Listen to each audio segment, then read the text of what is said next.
Hello everyone, good morning and welcome to today's session. So today we are going to discuss the most important chapter of your curriculum, that is professional ethics and liabilities of the auditor.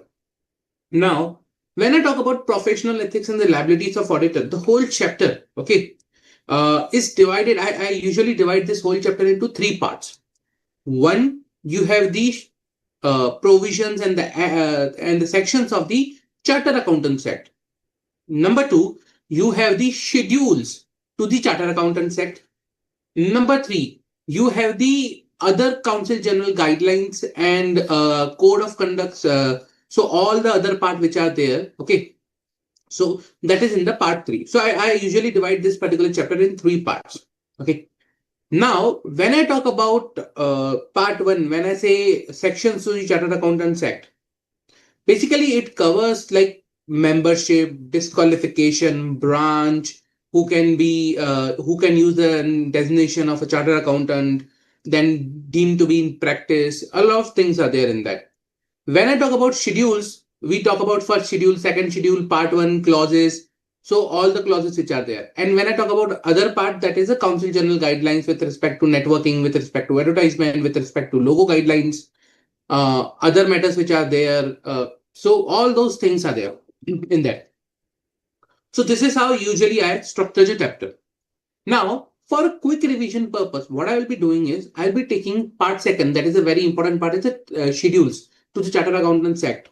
Okay, as a separate, and the rest of the part as a separate. So first, we will start with the schedules to the Chartered Accountants Act today. Okay, we will do a quick revision of that. Along with that, we will solve a lot of questions so that you guys can understand, okay, how to answer the question in exam. So everyone, please come on to page number 19.42 of your study material. Very wonderful study material. Okay, come on to page number 19.42 of your study material, where you will be finding schedules to the act, point number 8.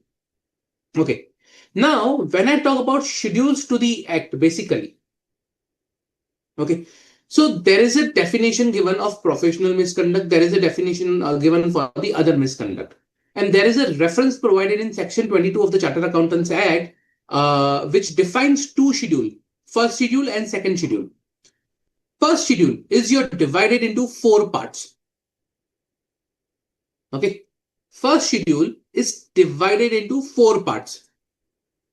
Part one, which is basically applicable in relation to professional misconduct in relation to chartered accountant in practice. Remember that. It is applicable to a CA in practice. Second part, it is applicable to member of institute in service. Part number three is applicable to member generally, irrespective whether he's in service or he's in practice. So applicable to both, I would say.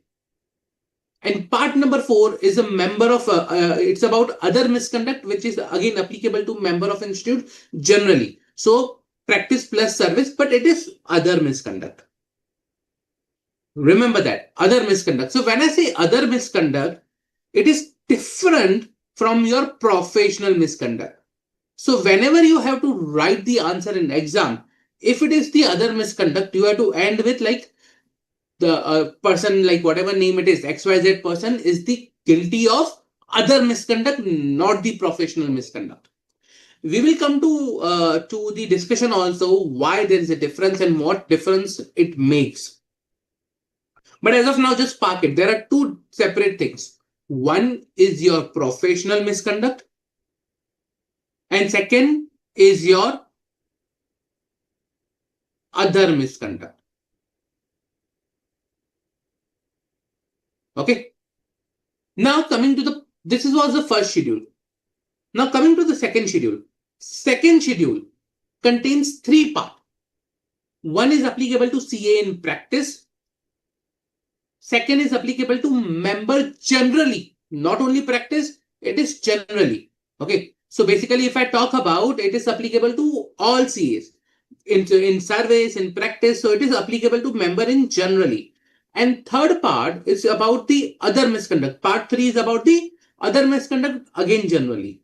So if I talk about professional misconduct, you have in first schedule, you have part 1, part 2, and part 3. In second schedule, you have part 1 and you have part 2. But when I talk about other misconduct, in first schedule, you have part 4, and second schedule, you have part 3. The reason of the distinction is that whenever in exam it comes that it's part 4 or part 3, you have to write the member is guilty of other misconduct. Remember that. This is very important. So whenever a question comes, answer should have that member in the end. Okay, member or whosoever name it is guilty of, like if I write professional misconduct in this scenario, that will be absolutely wrong. I need to write other misconduct. Do not use the word professional. And yes, this is the common mistake area I'm talking about in this particular chapter. Clear? Okay. Yes, sir. So in total, if you see in your first schedule, okay, you have somewhere around like 12 clauses in part 1, 2 clauses in part 2, part 3, again 3 clauses, and part 4, 2 clauses. Now, usually a important question, or everyone has this question: are we required to quote the clause number, part number, or schedule number? And how we are required to quote? In the answer, yes, you are required to quote. That is mandatory, I would say. It's not optional, it is mandatory. You have to quote. Now, how? We will see when we will solve the questions that how it is given in the question, like in the answer, that how they are writing the part number, the clause number, and the schedule number. In your part 1 of second schedule, you have 10 clauses, then 4, and then 1. So total on odd 15 clauses. Over here, if you can see, like you have a 19 clauses. Okay. So 15, 19 odd clauses in part 1, first schedule, second schedule. That is a summary of the schedules. Okay.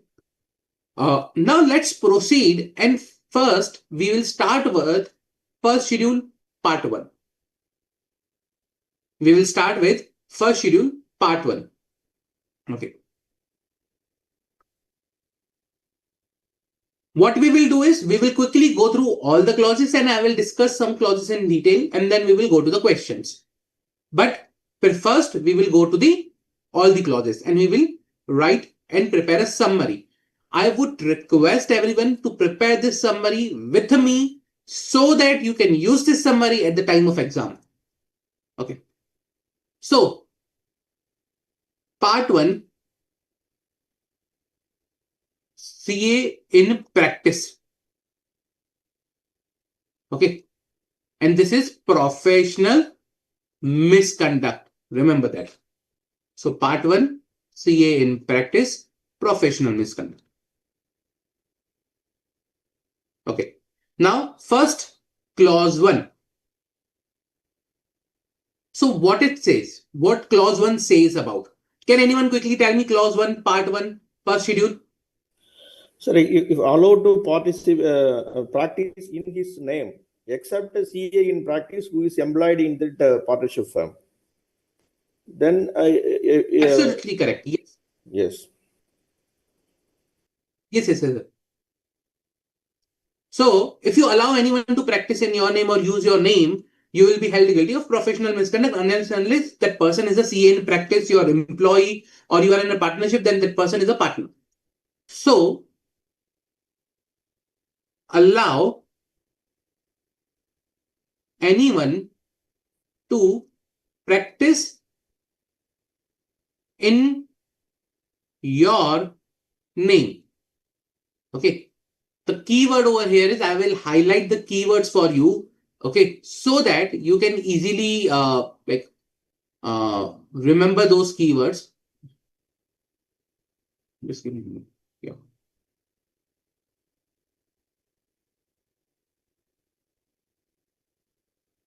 The keyword is practice. Okay.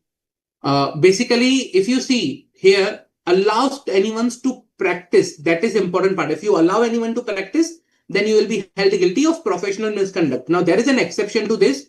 And when I say exception, that is basically when, what is allowed. Okay. In the clause itself. So that is, if you do with the CA in practice, / it is partnership and the person is in, your partner or employee.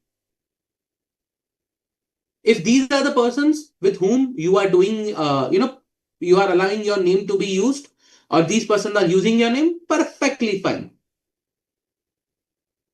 Clear? So the term practice here, remember that I'll tell you why, because I am, also using, I will also help you in identifying the keywords so that you can remember the clauses very quickly. So practice here is the keyword. Clause 2. Anyone? Clause 2. Sir, pay or allows or agrees to pay or allow directly, indirectly to any person other than member of institute. There are some exceptions are there, like instead of CS, company secretary, ICAI and bar council and architecture institute and that actuaries of India. Like this, there is exception wherein you can pay and agree to pay for them. For the member in practice, you can pay to them. Yes, for definitely CA. correct. Sharing fees with others. Yes, good. Very good. Yes, you are correct. So it says that if you pay or agree to pay commission to any person, okay, if you decide, okay, I will share my profits with any person, in that scenario, you can be held guilty. Now, there are exceptions, and it includes directly and indirectly both. That if you share your fees directly or indirectly through other transactions or through other system which is not direct but indirect, then also you can be held guilty of professional misconduct. Plus, it is not only in India, it is outside India also. Remember that. The exceptions are, you can do it with the member of institute, other professional bodies, or such other persons that have the qualification as may be prescribed by the council. Okay. Now, when I talk about clause 2, in summary, it says that if you pay or agree to pay commission to any person, the important part here is pay commission. Okay. As I said, exception.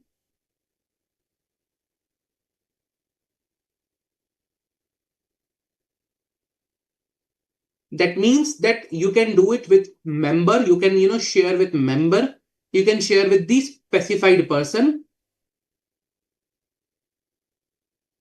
I'm using the term specified person, it is not used in the act or schedules or anywhere, but I'm using reason because specified, I'll in down I will highlight what is a specified person, who are the specified person. In case of death. Because I will be using this.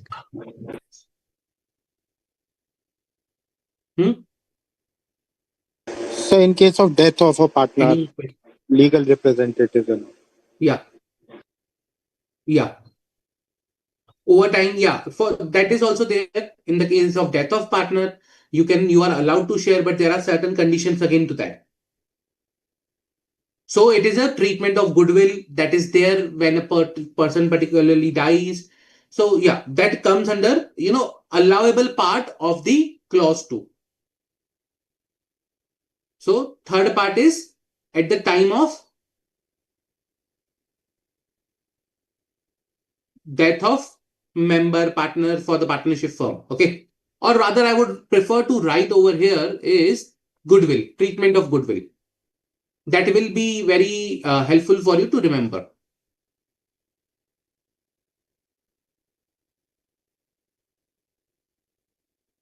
Okay. Now, when I talk about, specified person, as I said, there are two type of, I'm talking about specified person. One is the other professional bodies, members of other professional bodies. Now, the question comes is where it is specified, where is the, detail given for the members of other professional bodies. So, professional bodies are specified in Regulation 53A. So, if you go to Regulation 53A, you will be coming to know, you will be given, you will be getting a list who are the members of those professional bodies and person having such qualification.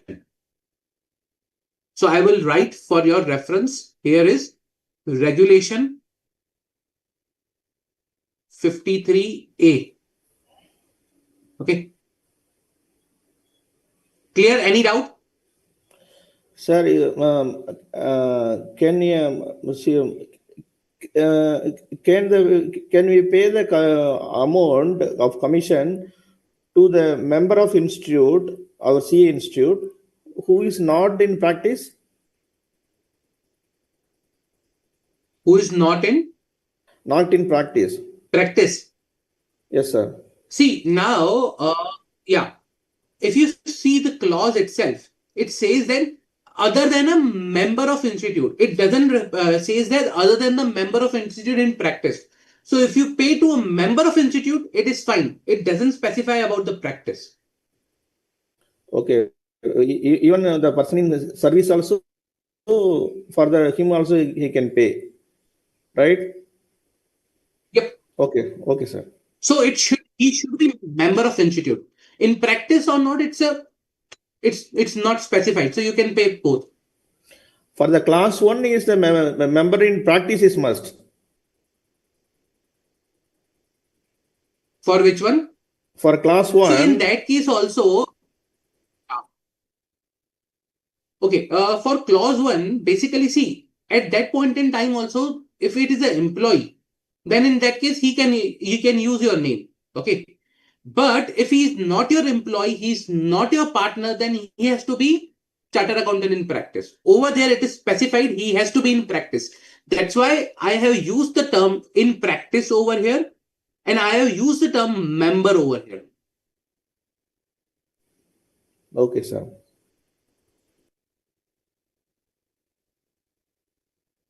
Okay.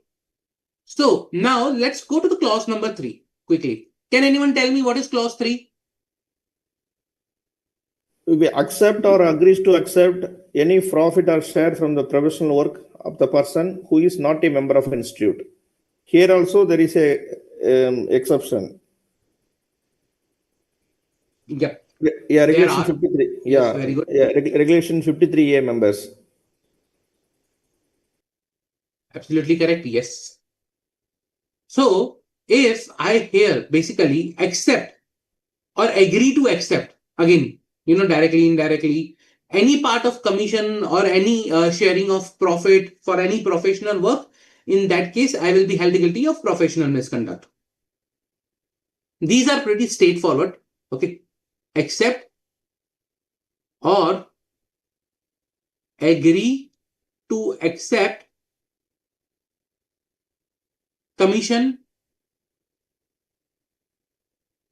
from anyone. Okay. Now here again the exception will be specified person and the member.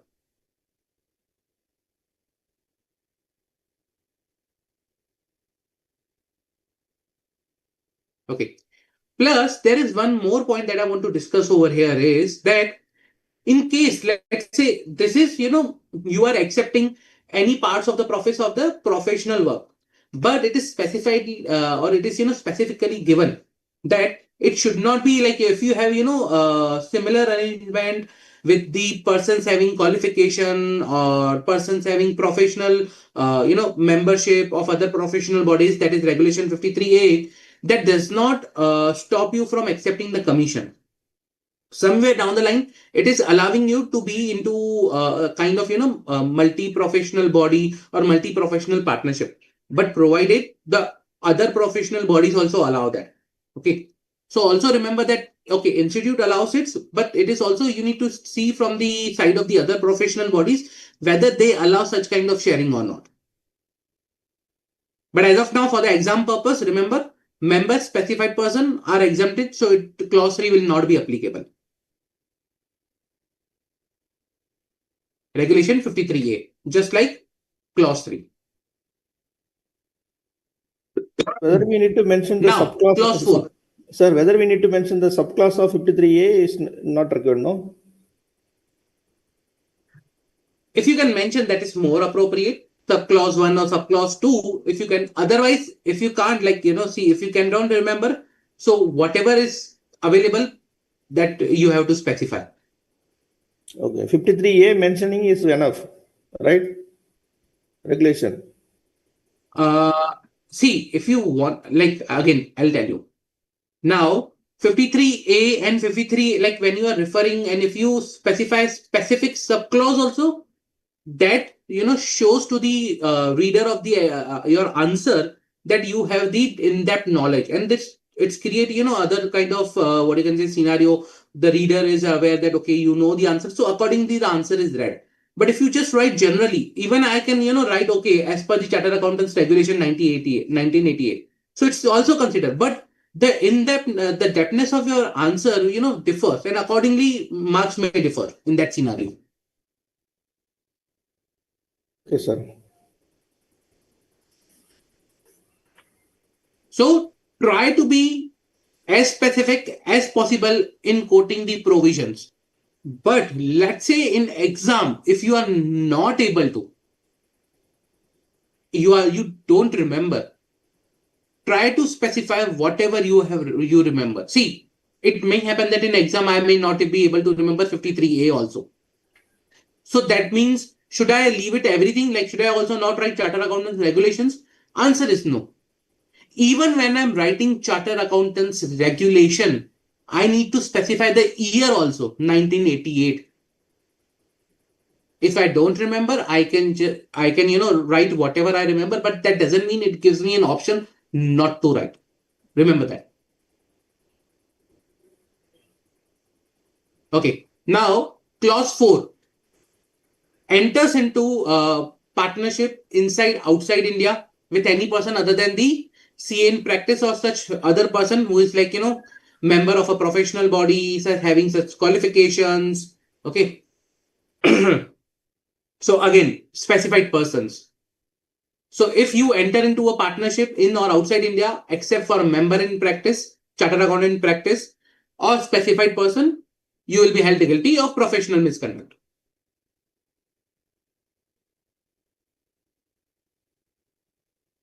So that means you can create a multi-professional partnership under the CA Act, but it has to be allowed by the other professionals also or professional bodies also. Enter into partnership with anyone. Now again, as I said, exceptions are there.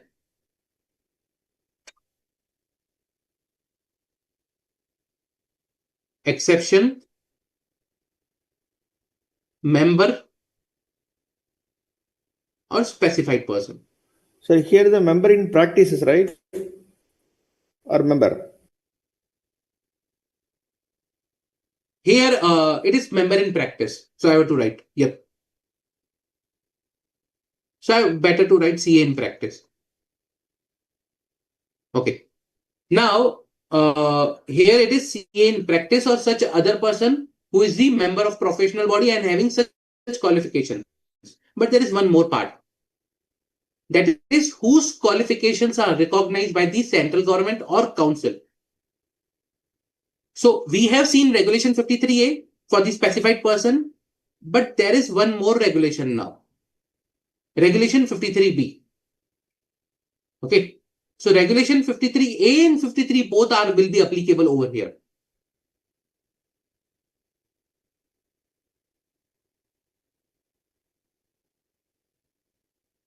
Regulation 53A, 53B both will be applicable.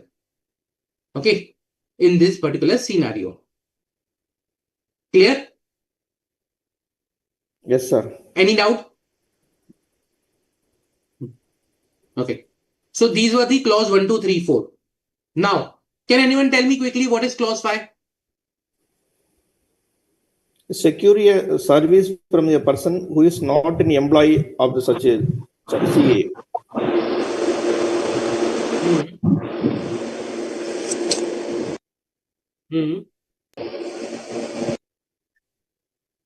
Okay. Anyone else? Securing work through wrongful means. Absolutely correct. Yes. Okay.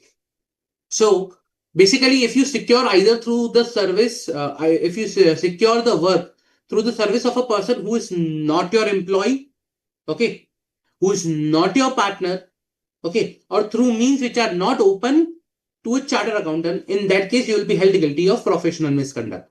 Now, the exception is any arrangement which is permissible by clause 2, 3, 4. If basically the arrangement is permitted by clause 2, 3, and 4, it is also fine with the clause 5. So I write secure professional work through a person or through means not open for chartered accountant. Okay. The important part here is means not open for a chartered accountant. Here it was partnership, and just one here it is the except commission. Okay. Now again, the exceptions to this.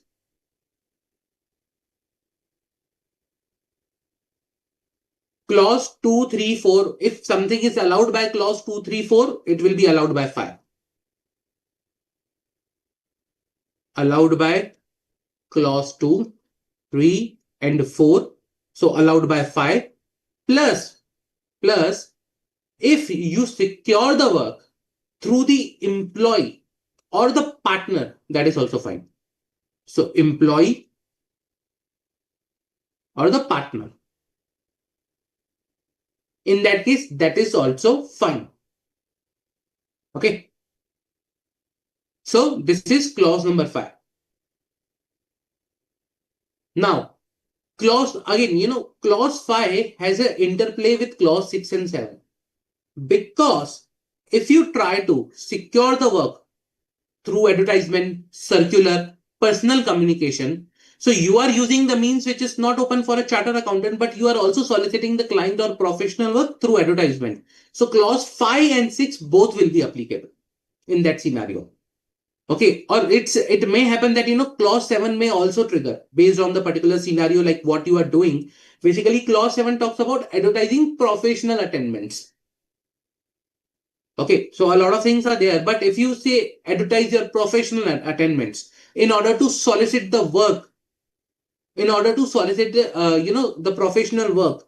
Now, in that case, 5, 6, 7, 3, all the three might be applicable according to the case scenario. Okay, but remember that 5, 6, 7 are very important and they are related to the professional work. One important point is they talk about professional work. Clause 6. Clause 6 that if you solicit clients or professional work, either directly or indirectly through circular, advertisements, personal communication, interview, or by any other means, okay, again, which is in the nature of advertisement or, in the nature of circular, in that case, you will be held guilty of professional misconduct. But that doesn't stop you from requesting or, reaching out to another chartered accountant in practice to secure the professional work. It doesn't stop you from applying the tenders which are specifically open for the chartered accountant, but yes, there are conditions to it. Okay. So that is the clause number 6. Any doubt? Okay, No, let sir. me write it down quickly.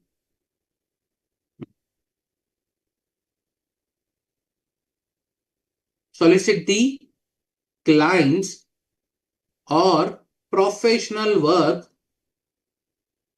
through advertisement. Important part is you are soliciting through advertisement. Again, like what I'm talking about is the professional work. Very relevant. So exceptions over here.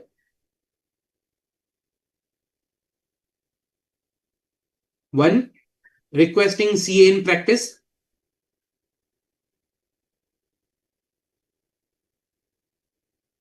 Second, it is tenders.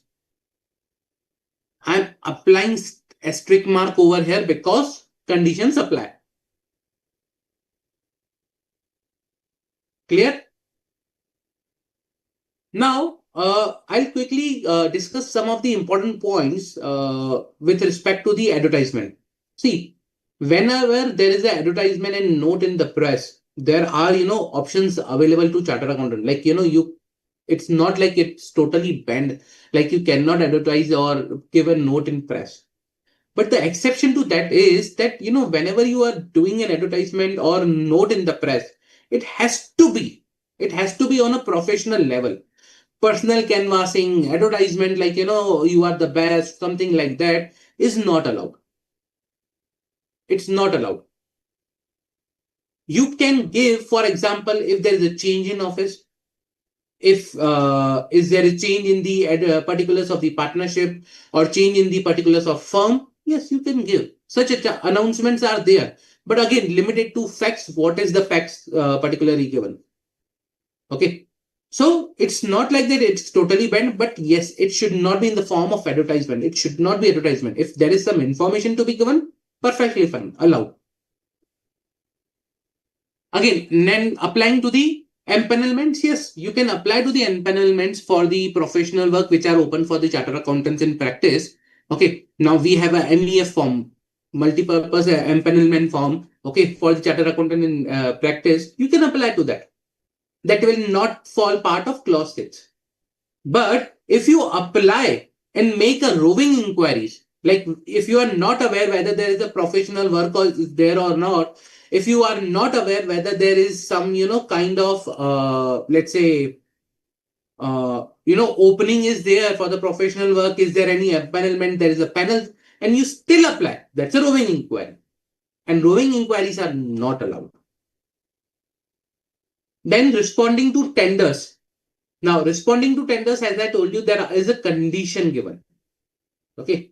Condition is that you can respond to tenders perfectly fine, but these tenders should be, okay, like, there should not be a restriction or there should not be any other conditions that may restrict the minimum fee on that particular tender. Okay. And you should not apply to the tender which are open to others also, other professionals, along with chartered accountants.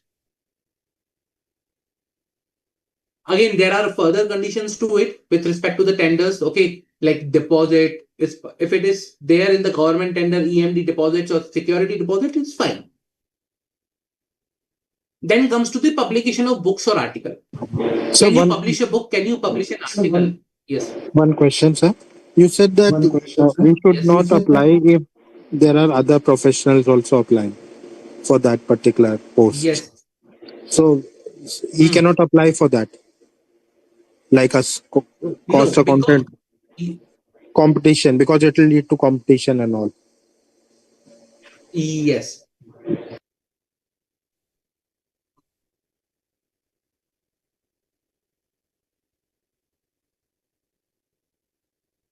Okay.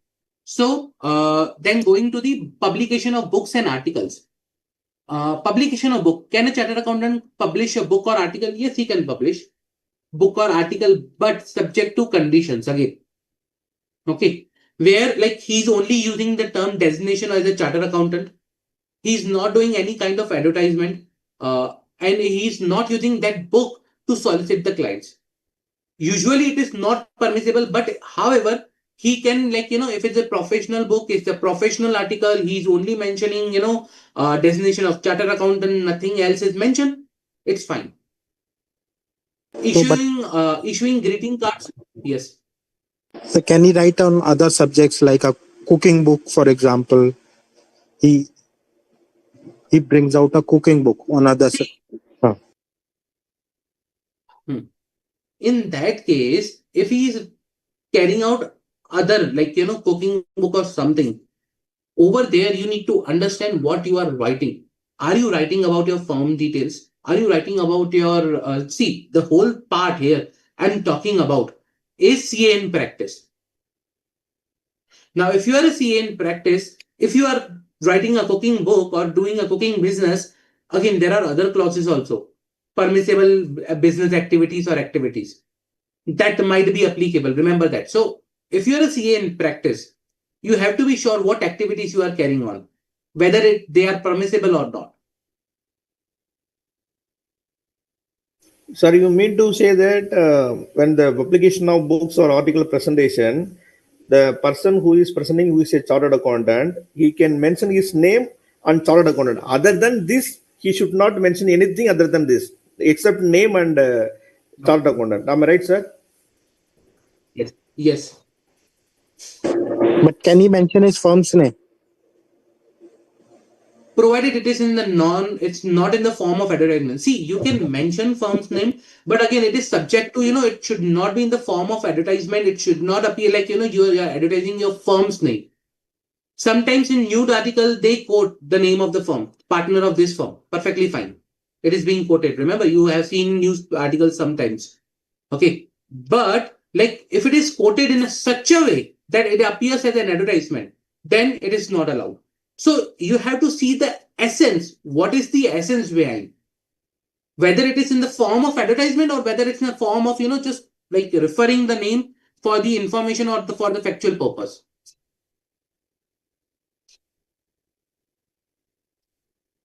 And can he invite press and all for the for the interview, or for something like that, for the book, like a press release or a press interview publication?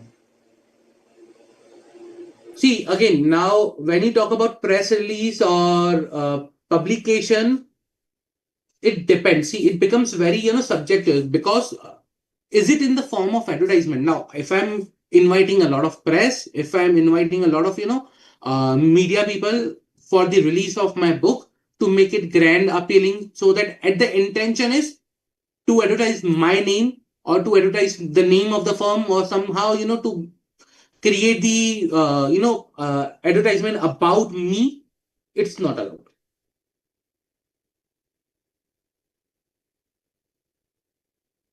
Sometimes, let's say, I'll give you an example. It is grand launch of the publication. This. People are a lot of people are invited.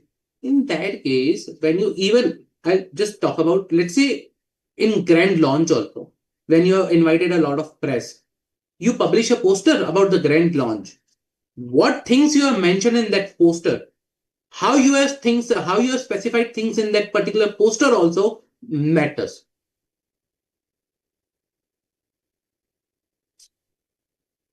But if it is about the content of the book, then it is fine. That is allowed, sir. Again, if you are referring to the content, it is fine. But again, what other details are mentioned about you? I'm repeating again. See, if you are mentioning chartered accountant, if you are mentioning something about book, it is there. And even in the press, what you are saying matters. The way it is conducted matters. So you have to see the essence, whether it is done for the advertisement purpose. If not, then why it was done? What is the purpose behind it? Only launch, only like, but in case of a launch, hardly anyone, calls a press release or something like that. And you are a CA in practice. So you have to make sure that, it doesn't reflect as an advertisement.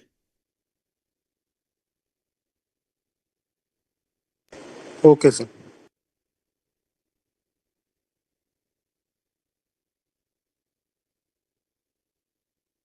Even there is another part in clause 6 also, that is issuance of greeting card or invitations. Now, whenever there is a press release, there will be invitations. You will be sending invitations.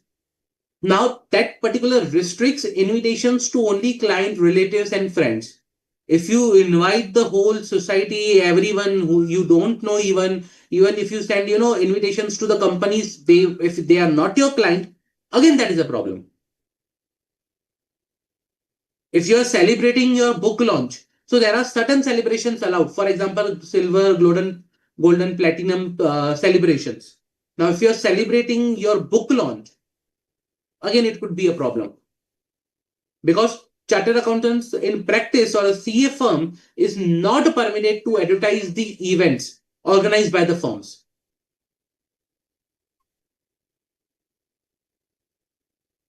So you need to see holistically, a lot of factors are involved, a lot of stages are involved. At each and every stage, it should be appropriate. It should not appear as an advertisement to allow the whole particular path. But as I say, in most of the scenario, it will be advertisement. If you see practically, it will go into advertisement only.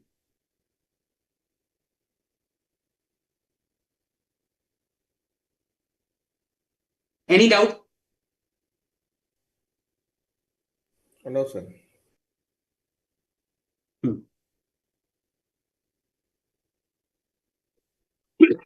Okay. Then advertisement of teaching or coaching activities by member. Okay. So members engage in teaching and coaching activities while advertising. They have to refer to the regulation 190A. They have to comply with the regulation 190A. Now there are guidelines given in the 190A. If they are advertising teaching and coaching activities, okay, it should not amount to solicitation of the work. It should not amount that you are doing advertisement. It should not be violative of a condition, like it like you are trying to solicit the work or professional work from uh, someone else. For example, if you have hoardings, posters, banners, in that case, you may be held guilty of professional misconduct. But can you put hoardings, board outside your premises where the coaching or teaching institute is there? Okay. In that case, yes, you can put again the type, size of the board, signs on the board. A lot of things are there which apply. You need to consider according to that.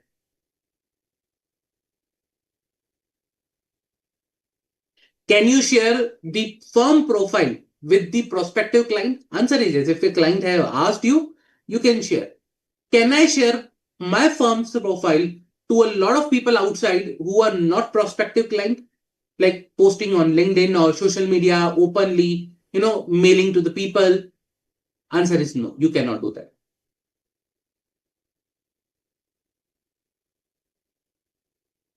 Any doubt till now? Sir, see, when the publishing advertisement, what is the mean by box number, sir? Box number means? Box number, can you specify where you are referring to, or can you just specify the whole line Member if you are and a referring from firm, somewhere? yeah, member and a firm who publish advertisement under box numbers. What is meant by box numbers? I'm referring to say institute material only. Yeah, can you tell me the page number? 19.54. 54. It, And sir, point number basically? Yeah. Point number is P. OP. P. probably he means, sir, that in press they give a box number. Like if you want to get replies and other things, they put up give you a box number sometimes in newspapers and all. Maybe it is meant by that. Okay. Yes, yes, yes. So basically, the box number here refers to the, there is a, in whenever you do an advertisement, you give that, okay, this is the replies where you can send back. These are the places where you can, if you have any questions, you can send back to have the communication, to have the more discussion on that particular topic. So that's a box number that is given. Kind of a, you can say, PO box number, similar to that, that okay, where you can receive the replies.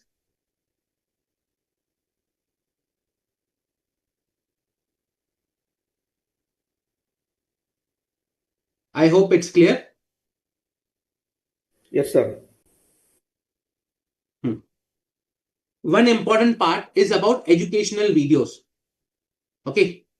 While you can upload educational videos on the internet, while you can provide educational videos on the internet, no reference to the firm should be made.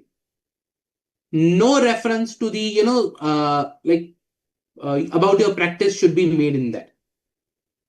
It should not contain any contact details or website address of your firm or your practice. So you can upload educational videos, but again, you have to make sure that should not go into the advertising mode, like giving your firm details in the end, giving your contact details in the end, so that people may reach out. That will become, you are soliciting the professional work through the means which are not open to you. Can we provide mobile number? Clear? Can we provide mobile number? No, contact details are not allowed.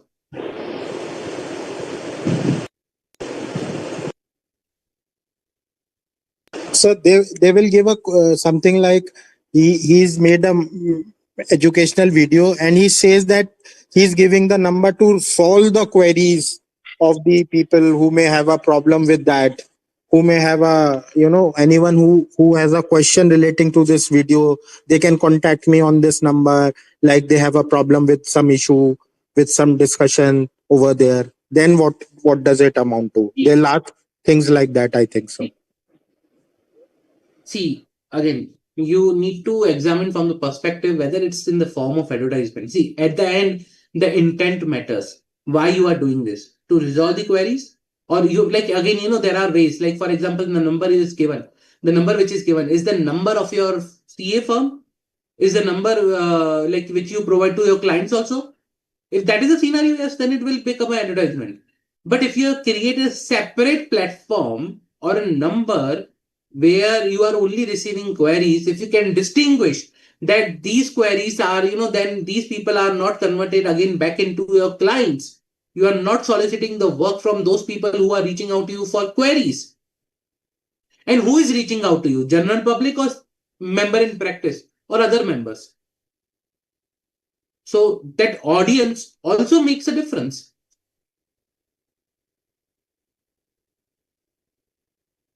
Yes, sir.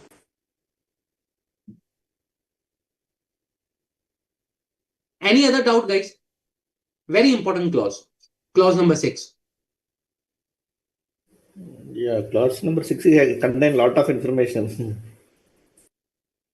Yeah. Now, if no doubt, I'll proceed to the clause number 7. Again, this is very important. This contains a lot of things. Clause number 7.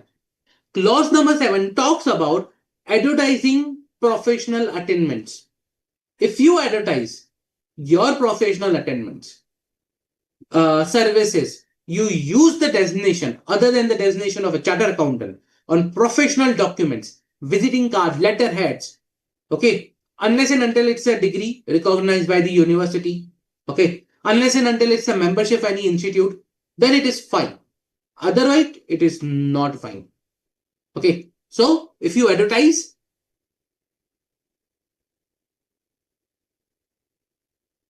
professional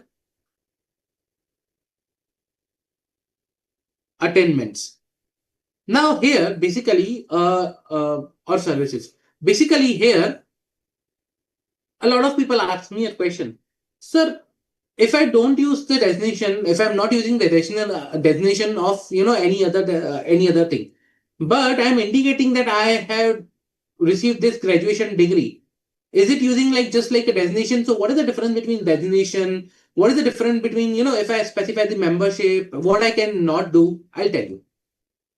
So basically, let me show you with an example what I mean by designation, what I mean by, where you can mention other things, something like that. Let's say let's say if I write CA Harshad Tekwani, my name. Okay. I can use the designation of chartered accountant. I can use these two words as a prefix. Okay. This is generally prefix. So this can be used as a prefix. I can use the designation of chartered accountant. That means I can write like this way on my cards, on my visiting letters or documents. That is Harshad Tekwani, chartered accountant. Sorry.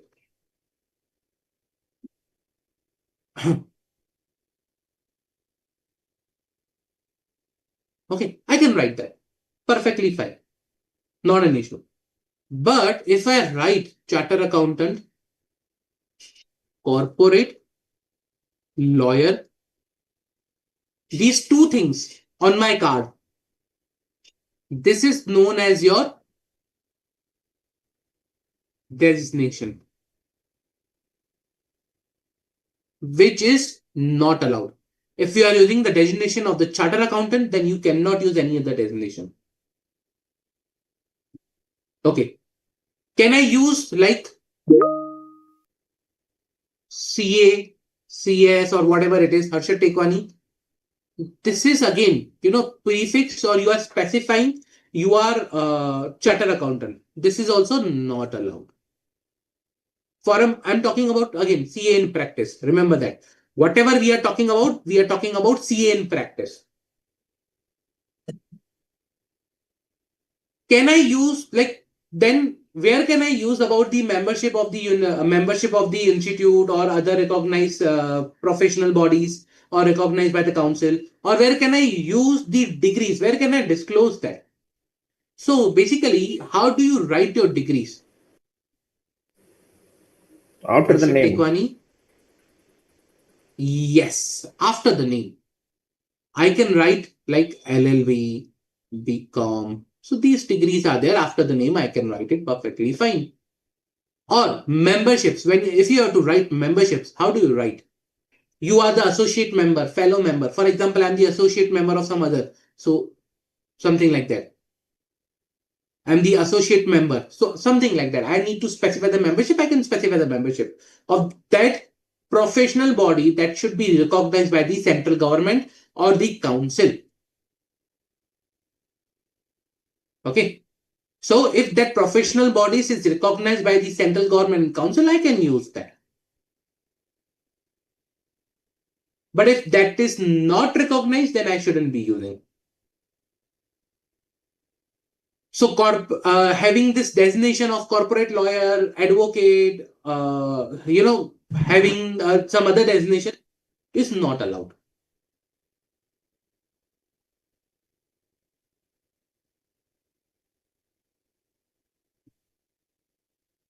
Clear?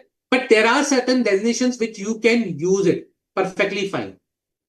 Insolvency professional, registered valuer, yes, you can use. If you are an empaneled insolvency professional or registered valuer, you can use with CA. But otherwise, you can.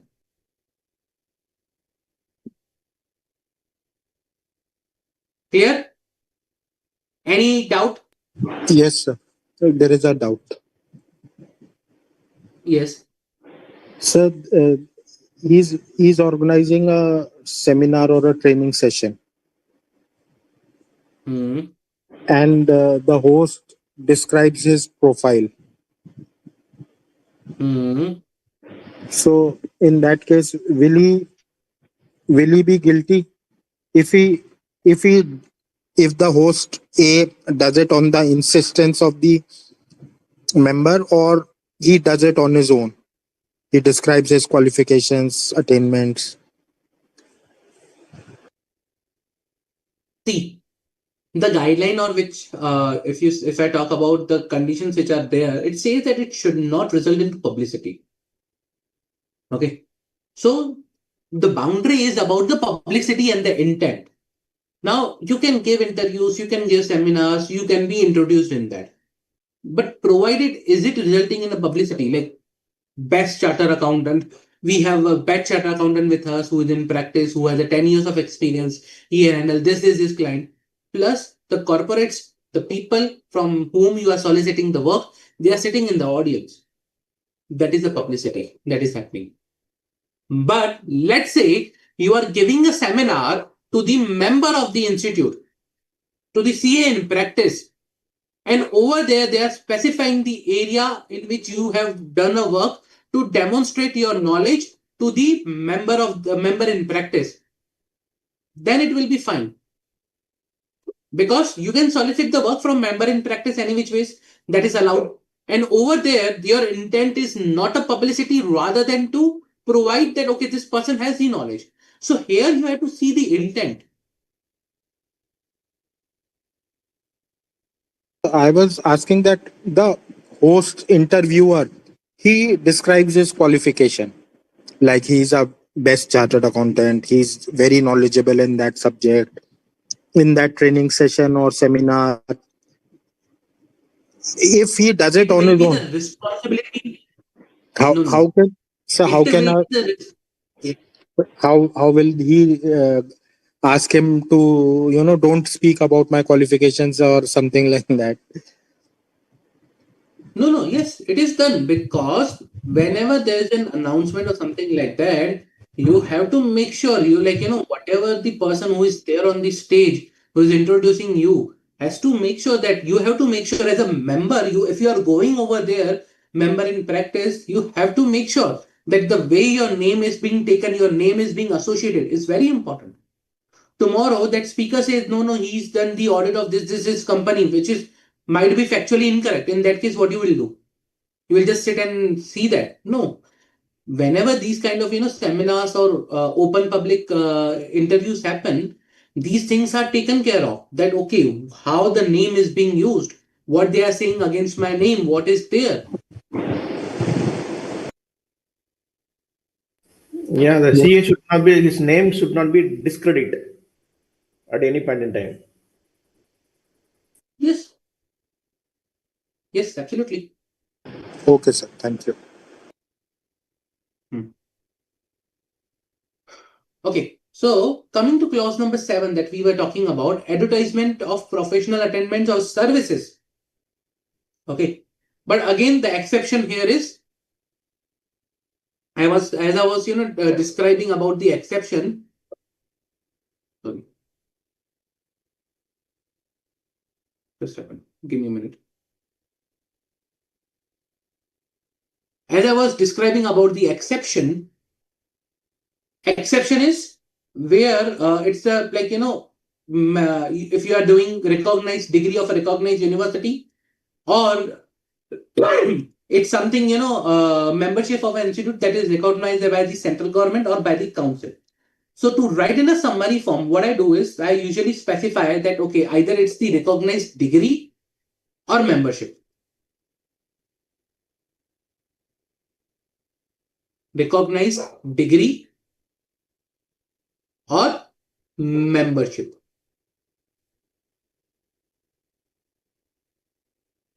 Okay. So that was about clause 7. Again, like see, I can go in depth discussion for the clause 7 also, using designations, advertisement, press release, a lot of things, okay, on internet. But the intent here is that how you present on those particular parts, like training courses or seminar. We can schedule training courses or seminar, but whom we are inviting, client or the other chartered accountant practice or general public? Am I giving the more prominence to the name of chartered accountant or my firm, or I'm trying to do publicity, advertisement, soliciting? So you have to see intent at the end. What is the intent, what is the objective? Okay, that will solve all the answers. One important part is the use of logo. There are the logo guidelines which are given. Okay, how you can use the logo, where you can use the logo. We will come to the logo guidelines separately. I will discuss the logo guidelines separately. But remember that you have to use common CA logo. You cannot create your own logo. Okay, so there is a common CA logo that is there. Again, there are the revised common CA logo. There is a revised common CA logo that you can use. Okay. and there are set colors also. If I show you the guidelines quickly, Yeah, blue color let background, me show you the CA in guidelines. tick mark. That CA in tick mark So and blue color background. yes, yes, absolutely correct. But not, if I say blue color, it can be any blue color. So this is the logo basically, new logo that you have to use, to not any other logo. Okay. So this was the old logo which was there. Basically, if you see this one, then some editing, some changes were done. Now this is a new logo. Plus, uh, you need to make sure that you have the correct blue color. For example, this is a blue color shade. You have the hex colors. You have the CMY. Uh, you have this orange color. You have the hex, and CMY again for the green. So these are the color shades you need to use. You cannot use any other color shades. Sir, Okay. whether we need to remember that number also, color number. Which number? In logo, no, logo will be like this only. That's it. This is the logo that you have to use. No any other logo. No any other things. I cannot affix anything. I cannot, tilt, change the color, add anything, and insert my name below. No, I cannot edit the logo in any form. I am asking that whether the So the logo, logo. sir, I am asking the question Hmm. whether the color number is mentioned 1458 5886. Yeah, yeah. Whether we need to mention this in exam? No, no, no, no, no, no, no. This is only for a reference, for your understanding purpose. Okay. Again, do not, change your background. Do not tilt anti-clockwise, rotate anything. This is with effect from 24 November 2023. See, these are the example. You should not be doing like this. Okay. For example, no change of background, no change of colors. Do not rotate. Okay. Do not crop, like you remove the India from below. No. You shrink or, distort. Not allowed. Correct logo in the correct form. Clear? So this is how the logo should be there. Any doubt? Clear, sir. Okay. That was clause number 7. Then again, I will highlight the important part, that is again your advertisement professional attainments. Okay. Now, coming to clause number 8.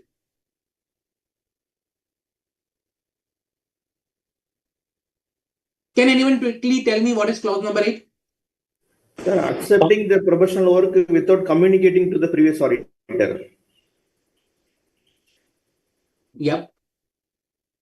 Okay, very good. Now, when you use the term previous auditor, who can be the previous auditor? Like, if I'm talking about the statutory audit, or whether other audits are also included? Any audit, not only restricting to statutory audit. Yes, absolutely correct.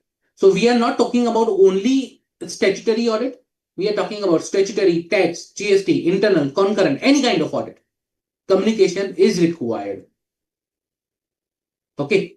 So basically, when you accept, okay, the position of the auditor without you communicate with the previous auditor, or without communicating with the charter accountant who was holding that particular position, or a certified auditor, in that case, you will be held guilty of professional misconduct. So, kind of accepting the position without communicating.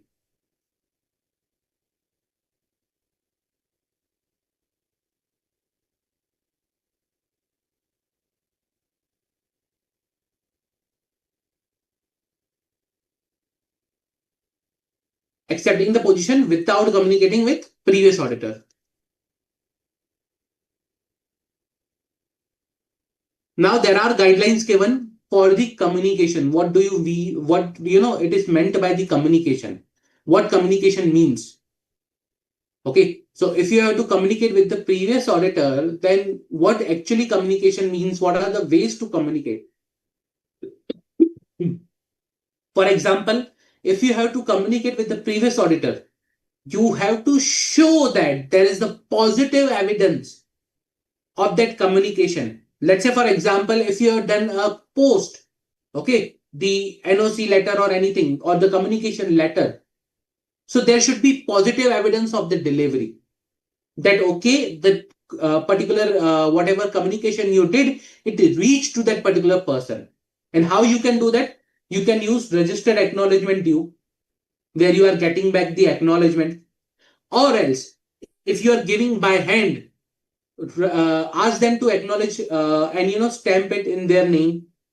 Okay, if you are sending through email, the email should be the email which is last known official email address, or the email address updated in the institute's database. You need to generate UDIN for that communication on the UDIN portal. Okay, the address which you are using for the communication should be address which is there in the institute's database, or last known official address.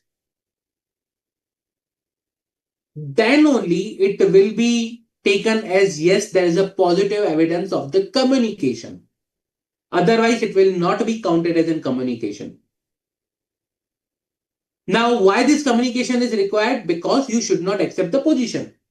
Okay, you should not accept when there is an fees pending, when there was some issue at that time point in time. You should not accept the position without communicating with the previous auditor. Now the question is, uh, like, okay, I'm not required to accept the position if there is an issue, if there is anything there. But what if the dispute, okay, is there on the part which is kind of okay, the previous auditor has misused the position to provide or solicit the work, or to use the position to provide wrong details, something like that. So in that case, you have to see what is the scenario. If that is an undisputed audit fee, perfectly fine, you should not accept it. But if it is a disputed audit fee, undisputed audit fee means you already have a provision in the books of account. That is an undisputed. A client has already agreed through the invoice or the engagement letter. That's an undisputed. But if engagement letter did not specify any fee, you don't have a provision in the books of account, there was no communication with the fee, and you are charging the fee which is like also not in line with the last average fees that were charged earlier or charged before, you can call that an disputed fee. So you need to see case by case, like why and why the other auditor is asking you to refuse or to not accept the position. That you need to check, and accordingly you need to act upon it.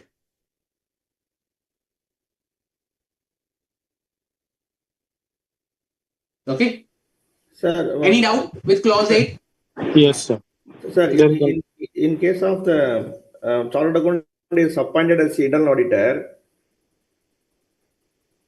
sorry, in case chartered accountant is Sorry, appointed as can you repeat again? sir, in case chartered accountant is appointed as the internal auditor of the client, see whether the CA has to communicate to the previous auditor who is not in CA in practice. The appointed as a other than CA member, so internal auditor can be any type, no, any person, even the employee of the company, other than CA also can appoint as well. Which even a company, company registered company act also can act as internal auditor. There is no. See, in the case other than CA who appointed as internal auditor, the previous auditor, whether the CA currently appointed, whether need to communicate to the previous one. See, in that case, yes, because see, it is not only about charter accountant in practice, it's about the position of the auditor. Okay. The reference, wherever we are getting the reference we are using, is about the auditor. So you need to communicate with the previous auditor, whosoever may it be.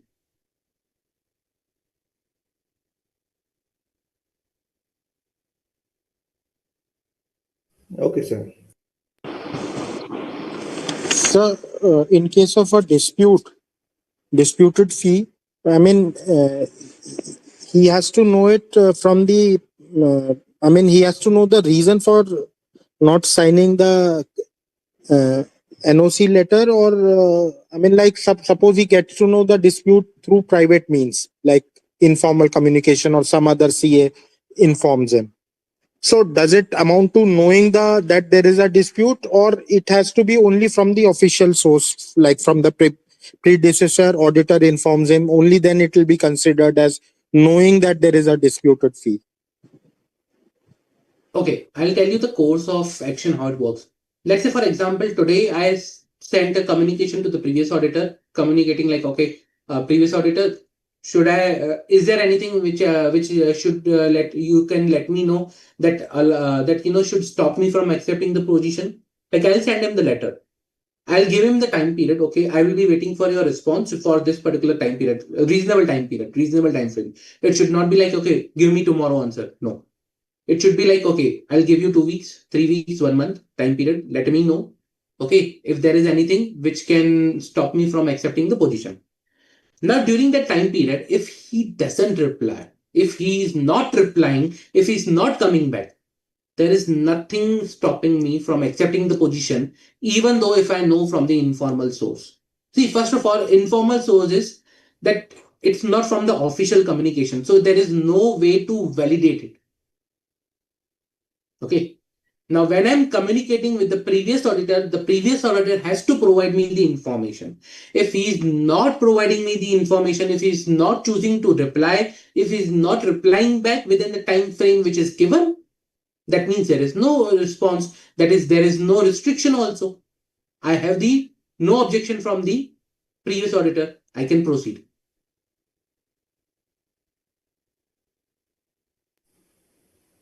Sir, I have one more question. Sir, in the case of the accepting the audit position, after accepting the audit position, whether we need to communicate, or prior to accepting the audit, whether we need to communicate, whether before or after? Before. What is the point of communicating after? You have accepted the position. What do you will say now? In general cases, Everything client, is written before. sir, client will come to us. We are going to appoint you as the auditor. Then only we will be coming to know that, okay, the client is appointing me as the auditor. Then only I can know. See, my question is that without knowing client is coming forward, how I know that I need to communicate with them.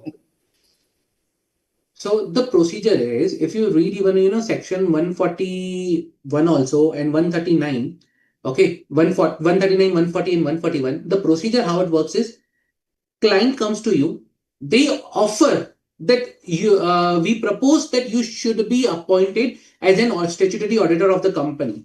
Then comes your acceptance. Now, before you provide your acceptance and after the proposal by the client, you have to communicate to the previous auditor.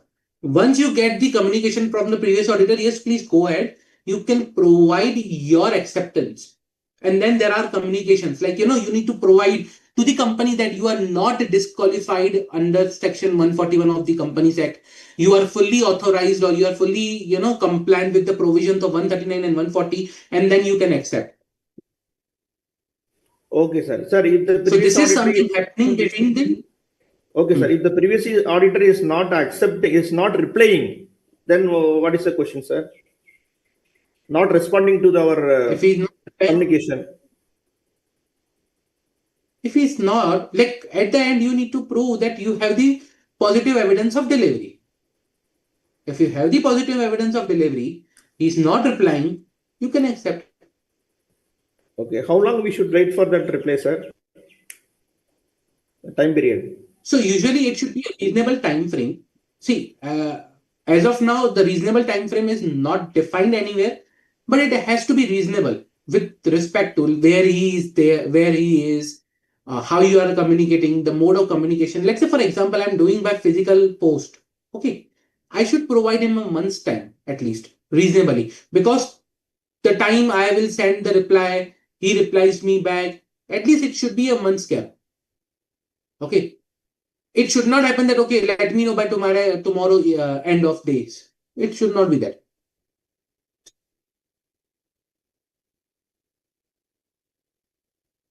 Okay, sir. So example, but tax audit due cases, the date is fixed for October month. So example, if the client is coming and giving the information on 30th September, there only 1 month is time is there. We need to complete the audit in 1 month time. A tricky situation where there is a lack of time, but only lack of time is only allowed in the government audits. If you talk about other assignment other than the government audits, there is no exemption for that. Unfortunately, you have to wait. Okay, sir. Thank you. That's why whenever your client approaches to us, in practically I'm telling you, whenever client approaches to us for the appointment of the auditor and there was a previous auditor, there was a different, we ask client also that, okay, we can only accept the audit if we get the NOC. If we get the NOC, then only we will be able to accept the audit and we will be able to start the work. Otherwise, we will not be able to do that. So it's, in that case, client also gets involved in the communication that, okay, he helps us to reach out to the previous auditor and, accordingly, whatever scenario it is, if there is any disputed fee, if there is anything, he gets it resolved immediately so that his work can start. Okay, sir. What would be the content of the letter, sir, where we are communicating to the previous auditor? Uh, Basically, the content is a standard content. Like you ask him, is there anything which you should that he should let you know that should not, or that should stop you from accepting the position as a whatever auditor it is. So you specify about the company, you have specify about the position, engagement for which year you are being appointed, and like all that stuff. Okay, sir. Any other doubt? So, sir, if there is a deadline, so we'll straight away say to the client that even if there is a deadline for an audit, we will not accept it. We cannot accept it until and unless we get an NOC from the client. This is the last line we will say Yes. from the previous Full auditor. stop. So Yep. is the NOCs mandatory for all the assignment? Audit. Yeah, audit all the assignment, whether the previous auditor communication with the previous auditor, the previous auditor NOC is mandatory for the all the assignment who is undertaking currently by the new auditor. All the assignment means, can you explain all the assignment, like all the audits you are talking about? Yeah, All all the the audit, audit. yes. I'm talking about if it is a statutory auditor, if it is an internal audit, if it is a review function, if it is assurance, any other things, whether NOC is applicable for all the assurance or audit from the previous auditor. See, as of now, the clause specified with the previous auditor, when it is a certificate work, at that time you are not the auditor. Okay, you are just the independent practitioner. So you can issue certificate without being, without communication. That is fine. But the healthy practice is to communicate. Now, if it is the audit assignment, again, I'm specifically saying audit assignment where you are the auditor, reasonable assurance assignment, yes, you have to communicate.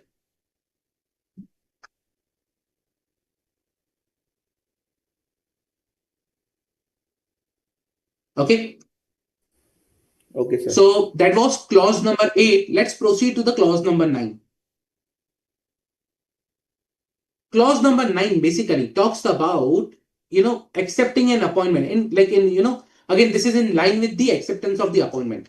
You accept an appointment of the company as an auditor without ascertaining the requirements of the Companies Act. Okay. Accepting appointment with as an auditor without ascertaining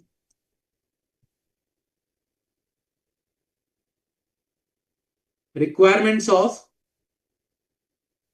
section, earlier it was 225, but it is 139 and 140. Sorry, 139 and 140 of Companies Act. So the important point here is you are accepting the appointment as an auditor and accepting the position of auditor in clause 8. So both are about the accepting the position. So if you don't check the compliance with 139, 140 and you accept the appointment, you will be held guilty of professional misconduct. Straightforward.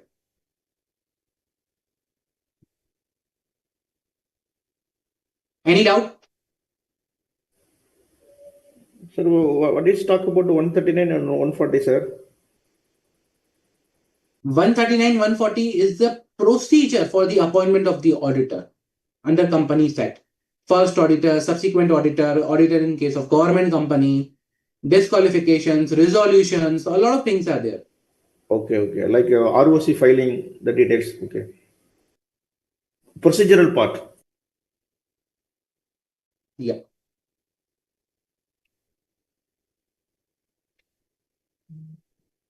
Any doubt?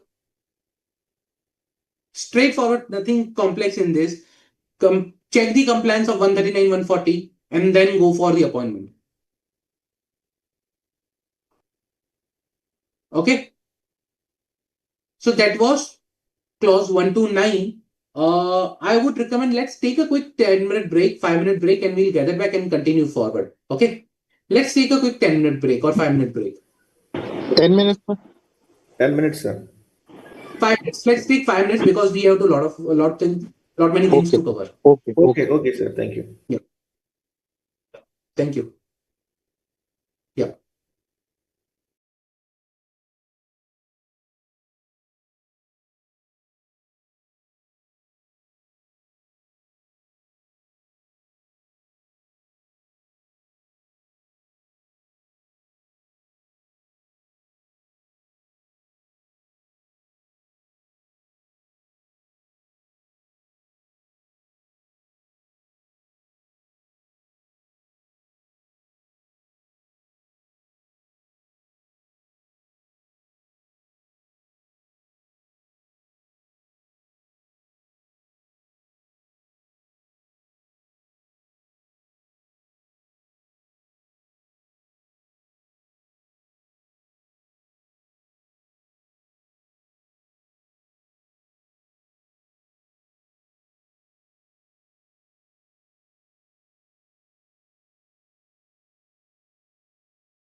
We have two clauses left to discuss in part one. Let's quickly cover that and then, we will take the questions. Okay. So that was till clause 1 to 10 that we discussed. Now let us discuss uh, ahead for the clause number, basically clause number 11 and clause number 12. Can anyone tell me what is clause number 11? So we have not done clause 10. Sorry, wait, just a minute. Oh, my mistake. Sorry, clause number 10. My mistake. Yeah, clause number 10. Can anyone tell me what is clause number 10? Charging fees on percentage basis, on the Yes, basis of performance. yes, absolutely correct. Charging fees on percentage basis. Very good. So, can anyone tell me what are the exceptions to that? If anyone knows, like what is allowed under that?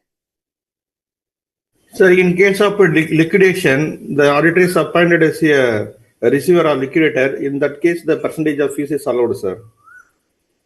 Yes, very good. Yes. So basically, the clause says that if you charge or offer to charge or accept or offer to accept, okay, professional employment fees, which are based on percentage of profit, or they are like, if they are based on the contingent upon finding of any events or results of such engagement. For example, if you say, okay, no, I will charge the fees based on the amount of refund or something like that. In that case, you will be held guilty of professional misconduct. Okay, so you charge or accept professional fees based on percentage of profit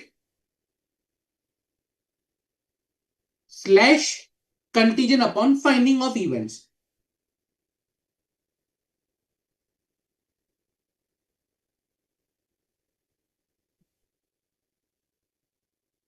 Now, the exception here is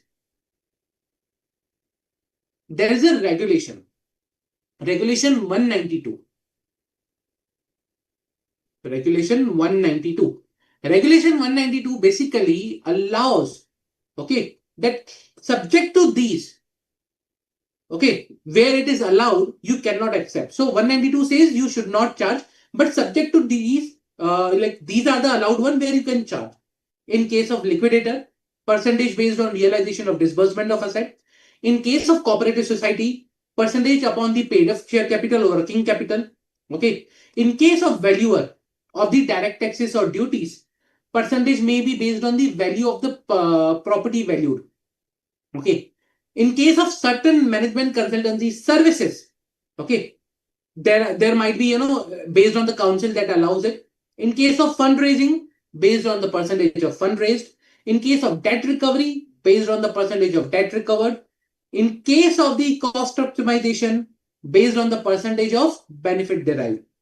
Now, again, there are certain services, okay, where council may allow apart from these, like acting as an insolvency professional or when it is a non-assurance service to non-audit client. On those areas, it is allowed. So, allowed as per 192, but apart from that, it is not allowed to charge or accept professional fees based on the percentage or contingent upon finding. So, that was clause number 10. Clause number 11. Can anyone tell me what is clause 11? Sorry, engage in business other than the profession as a CA. Okay. Okay. Okay. And are there any other professions or are there any businesses which are allowed? Yes, sir. There is a lot of prohibited. Some of the we need to get the council permission. Very good. Absolutely correct. Yes. So clause 11 says that if you engage in any business or occupation other than the CA in practice, not allowed. There are exceptions. Okay. So engages in other business other than CA in practice, which is other than that not allowed. Now, exceptions are there to this. What are the exceptions? First exception is where council permits you to engage. Where council permits you to engage. Now, there are two things where council permits, like if I talk about the permission of the council, okay, so the permission has been granted under regulation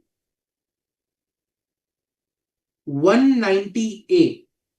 Regulation 190A talks about that council may by way of resolution grant the permission to allow a chartered accountant in practice to engage in other business.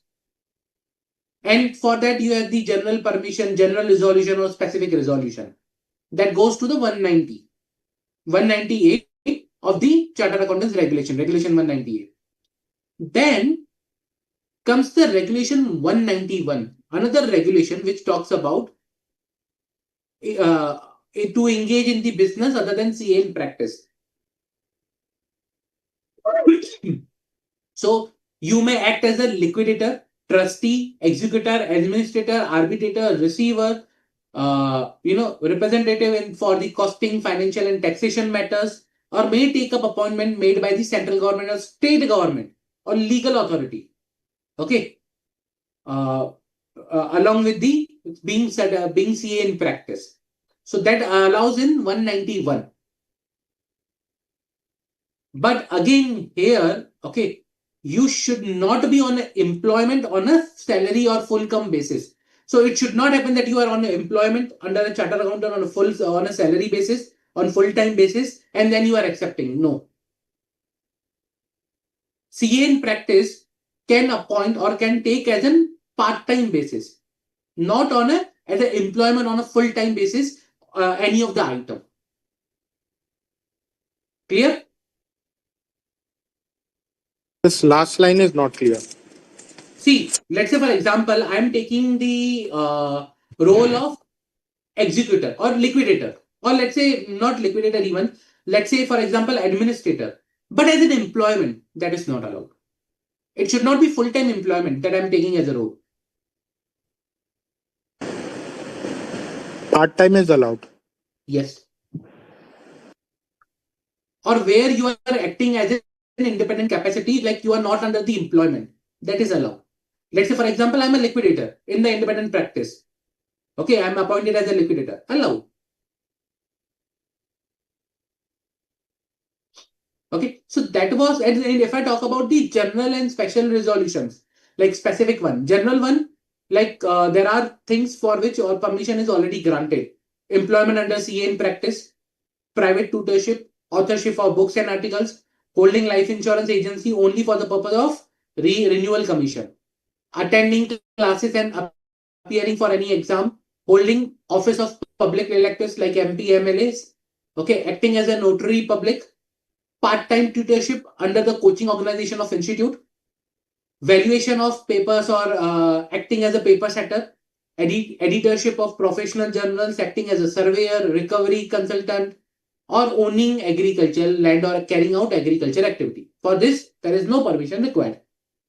But if you are full-time or part-time employment in business, if you are full-time, part-time employment in non-business concern, if you are of a managing director or whole-time director, if you have an interest in family business concerns, if you are interested in an educational institute, if you are taking part-time or full-time lectureship for the courses other than relating to the institute's examination, part-time, full-time tutorship, any other educational institute other than the coaching organization of institute, editorship of journals other than the professional journals, or any other business or any other concern, occupation or whatsoever it is.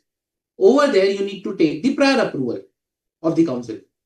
So that is general and specific resolutions under clause 11. Now, coming to the next clause, that is clause 12. Can anyone tell me clause 12 quickly? Allowing others to sign reports on his behalf. Yes.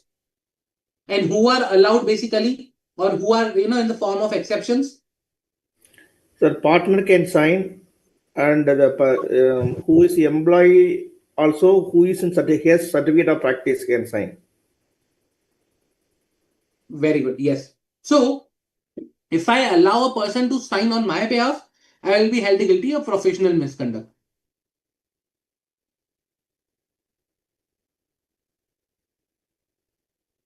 Allows person to sign on my behalf.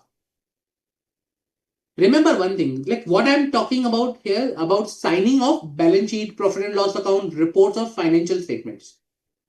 Okay, I'm talking about these things. I'm not talking about any query sheet or something like that. So I'm talking about allows a person to sign on my behalf financial statements. In that case, I will be held guilty of professional misconduct. Now, the exception to this, sorry. Now the exception here is, again, if he is a member in practice, CA in practice, if he is a partner, okay, then he can sign on my behalf. Otherwise, they cannot sign on my behalf. Okay. Now, when I will repeat, I'm talking about financial statement of report. I'm not talking about issuing of audit queries, asking for initial audit information, letter forwarding draft observations, okay, stamping of vouchers, something like that. Those admin tasks is fine. But if there is an assurance or report or anything which, kind of is a report format, I should sign myself, or it should be a member in practice or my partner, but it should not be by any other person. Okay, clear? Any doubt? So member in practice means anyone, any CA can sign on my behalf, or one who is in under my employment. No, no, no, no. See, in case of a joint audit, other CA can sign on your behalf. Sir, CA in employment in the particular firm, but that CA has a certificate of practice. He is not a partner of the firm. Can that CA in practice can sign the report? No, member has to be member has to be partner in order to sign for you. So basically, only a partner can sign, not a person under service. Partner with who has the certificate of practice. Yes. Even the partner can be a who has not the certificate of practice. In that case, that partner cannot sign.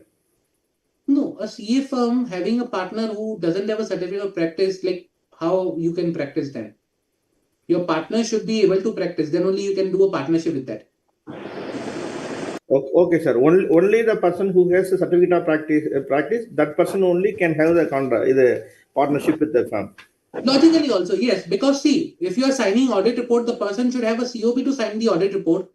And let's say if employee having a COP, but he is not my partner. He was not the engagement partner on the report to sign. Only engagement partner can sign.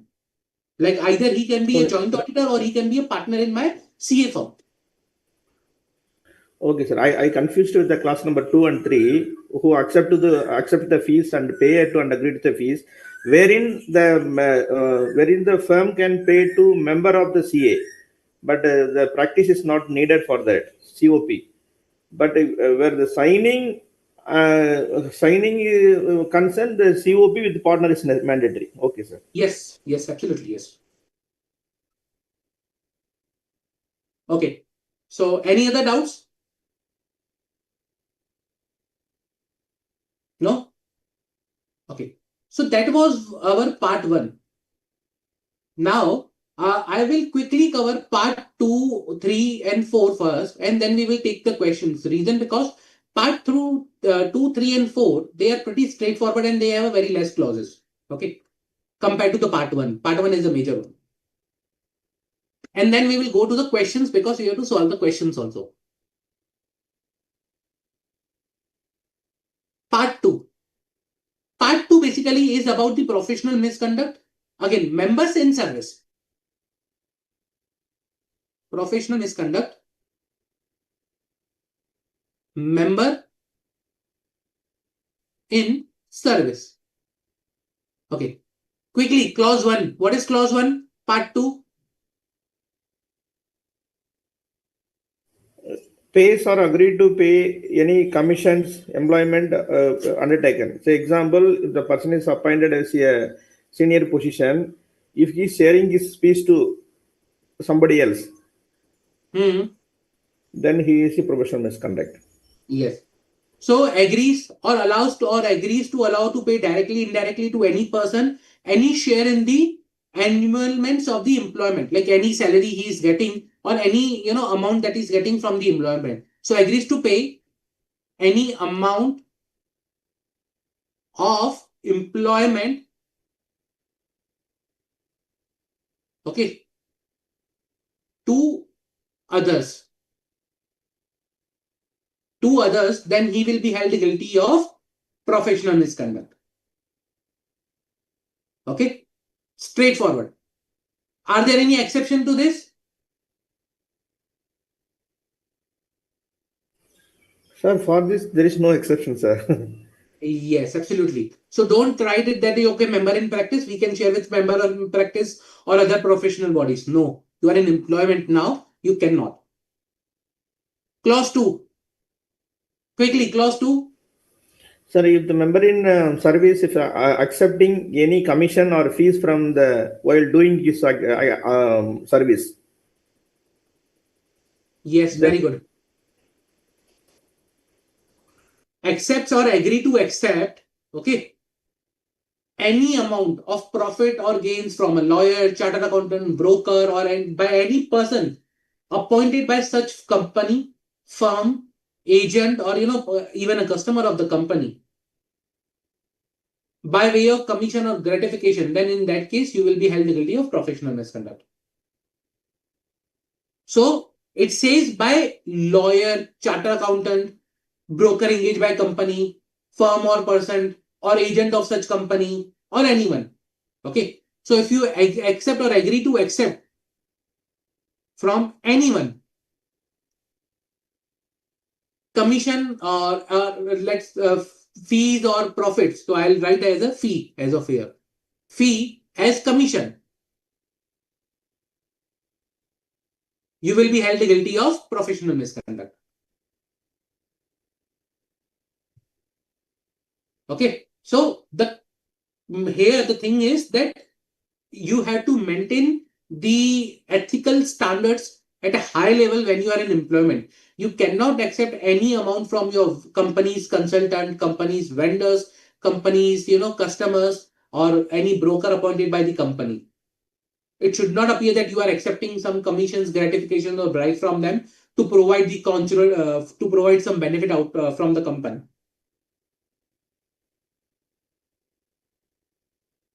Okay. Now, this was part 2 that we discussed. Clause 1 and clause 2. Now, let's discuss part 3. Part 3, again, professional misconduct, member in general. So, applicable to all, whether in practice or not, doesn't make any difference. Clause 1, quickly, what is clause 1? sir, when the person in ACA, if he put as a fellowship, then he is guilty. Yeah. Not being a fellow represents as a fellow. Not being a fellow represents as a fellow. Then he will be held guilty of professional misconduct. Clause 2. Whether the CA in practice or in service, whatever the information called for by the institute committee, board of discipline, quality review board, appellate authority, in relating to the institute alone, not other Yes. body. Only with Yes. respect to institute, if he is not providing any information or does not comply any requirement asked by the ICAI, then he is guilty. Yes, absolutely correct. So does not supply the information called for or does not comply with the requirements asked by the institute, council, committees, director discipline, board of discipline, disciplinary committee, quality review board, or appellate authority of the institute. In that case, he will be held guilty of professional misconduct under part 3 clause 2. Okay. Now, clause 3. Can anyone tell me clause 3?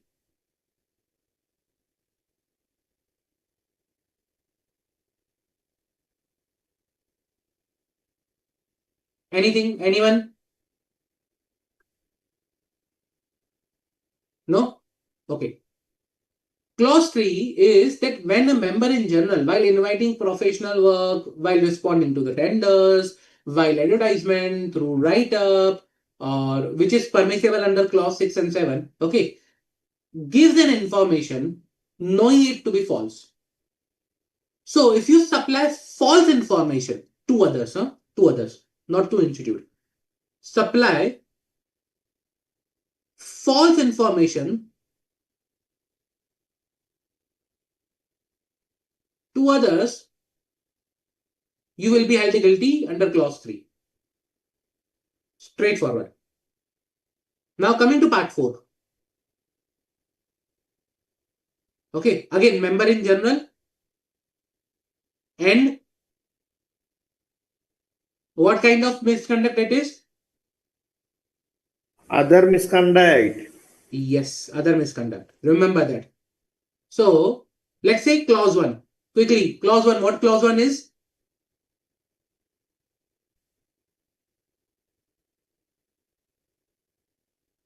Clause 1 is held guilty of civil or criminal court for an offense of punishable which is less than 6 months. So, held guilty, again, civil and criminal court both, for offense punishable with imprisonment for less than 6 months. So, for offense, imprisonment, that too less than 6 months. Then he will be held guilty of professional other misconduct under clause 1. Sir, if it is more than 6 months, then he is not eligible for enroll, sir, right, sir? It is below 6 months. If it is above 6 months, then means he is not eligible to enter as a member of the institute. Correct. Plus, Disqualification will apply. Disqualification will apply, but there is one more. That if he is exceeding 6 months and he, let's say, after being chartered accountant in practice, after applying for the qualification, he will be also held guilty of other misconduct under part 3 second schedule. Less than 6 months is part 1 clause 1. Oh, sorry, first schedule part 3 clause 1. Sorry, part 4 clause 1. But if it's more than 6 months, it goes to second schedule part 3. There is only one clause. Okay, maybe the punishment will be heavy. So there is like second schedule is is according to that only.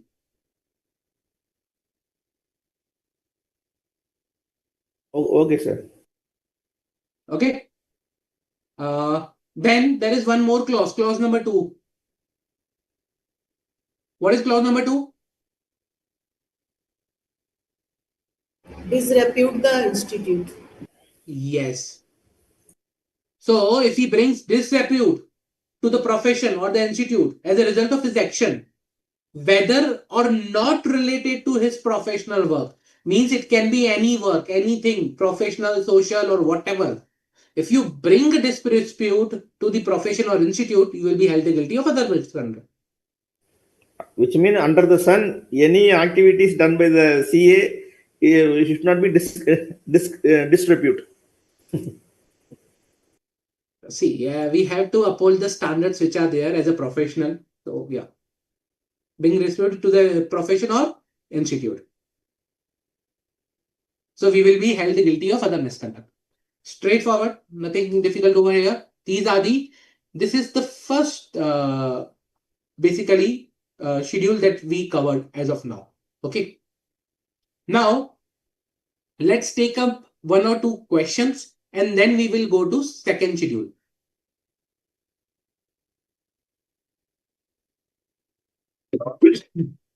Okay, just let me.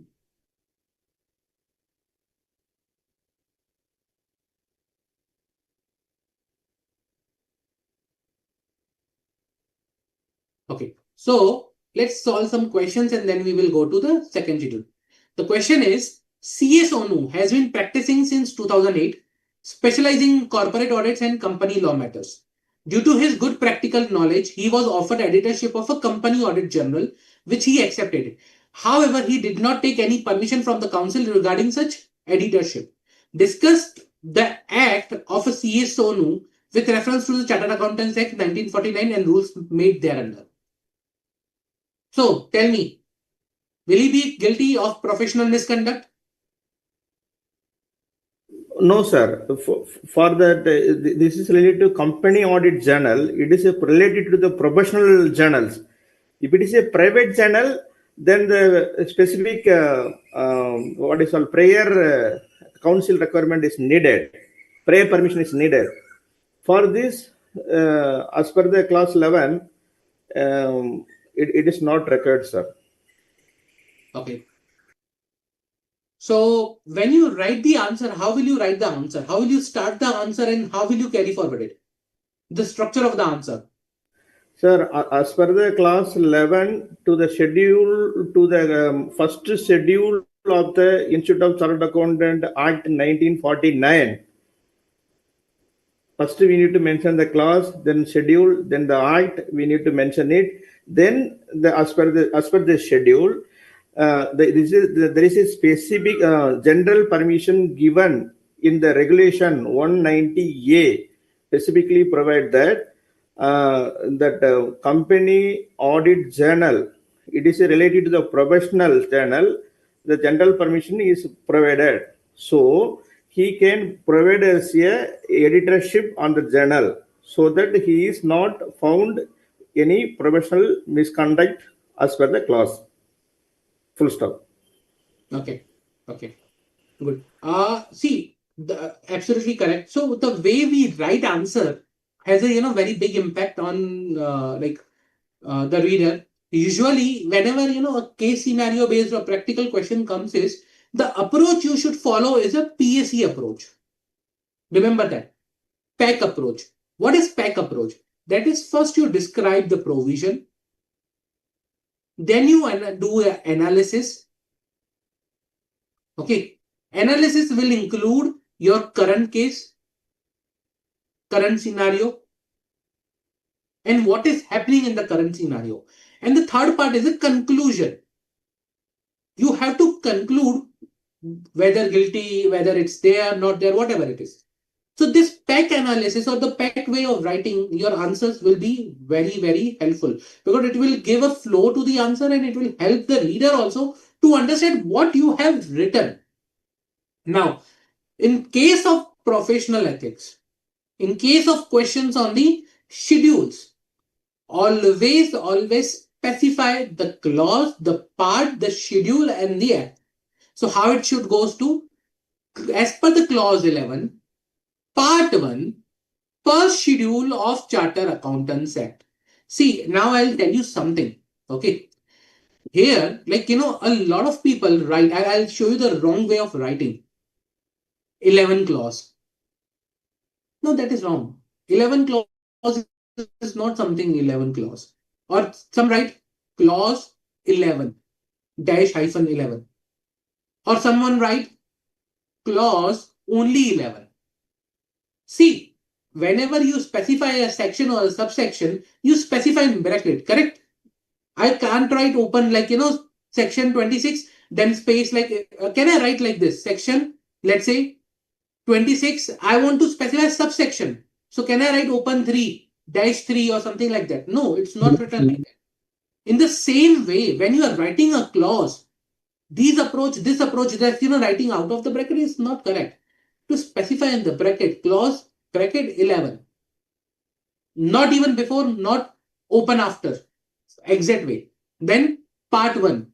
Don't write first part like this way. Part 1, one part numerical, or you write part 1. No. That is not the way. Part 1 is the Roman one. You have to use the Roman one. So these are the incorrect way of writing. Now, first schedule. Some write first schedule. Or they will write schedule 1. Again, those are the incorrect way of writing. So make sure you do not use this particular practice of writing. Plus, whenever you are writing, you should specify the name of the act with the year. Remember the year. Yeah, if in exam, if you don't remember, then write whatever you remember, but the required is with the year. So first you have to specify the clause in bracket. Then you have to specify the part. Then you have to specify the schedule number, the way it is with the written type, not one Roman, or don't use anything Roman like over here also. First schedule, written in words, and then CA. This is how it should go. Then you start your answer, and by explaining the provision, that is, now I'm talking about first part. Okay, first part is applicable to chartered accountant in practice. I have to write that a chartered accountant in practice is deemed to be guilty of professional misconduct. Because it is part 1 related to CA in practice and professional misconduct, I have to write that, okay, CA in practice will be deemed to be guilty of misconduct. Then this is the clause from here. Then you have the clause details, like if he engages in business other than the occupation, other than the profession of CA, unless permitted by council to engage so. However, council has permitted, and the rest of the things will flow like this way. Granted general permissions to engage in the certain specific occupations. Then you specify, this is the provision over here. Editorship of the professional journal is covered under general permission. Now this is your analysis part. You analyze the case that CA Sonu, she's expertise in corporate and audits and company law matters. She offered auditorship of company audit general. Now this journal appears to be the professional journal, auditorship of professional journal. Hence, in the view above, in the given scenario, CA Sonu will not be held guilty for misconduct for accepting the editorship of company audit under this particular clause. Plus, do not change the sequence. I can't write like this way. Part 1, clause 11, first schedule. No, this is incorrect. This whole is incorrect. Sequence is clause, part, schedule. Okay. So if I talk about in professional ethics, remember, whenever you have to write, it is clause, part, schedule, and act. CPSA. Clause, part, schedule, act. Clause, part, schedule, act. The way you have to write. Clear? Yes, sir. Clear, sir. Any doubt? Okay. If no further doubts, let's take up one more question. Very good question it is. Okay.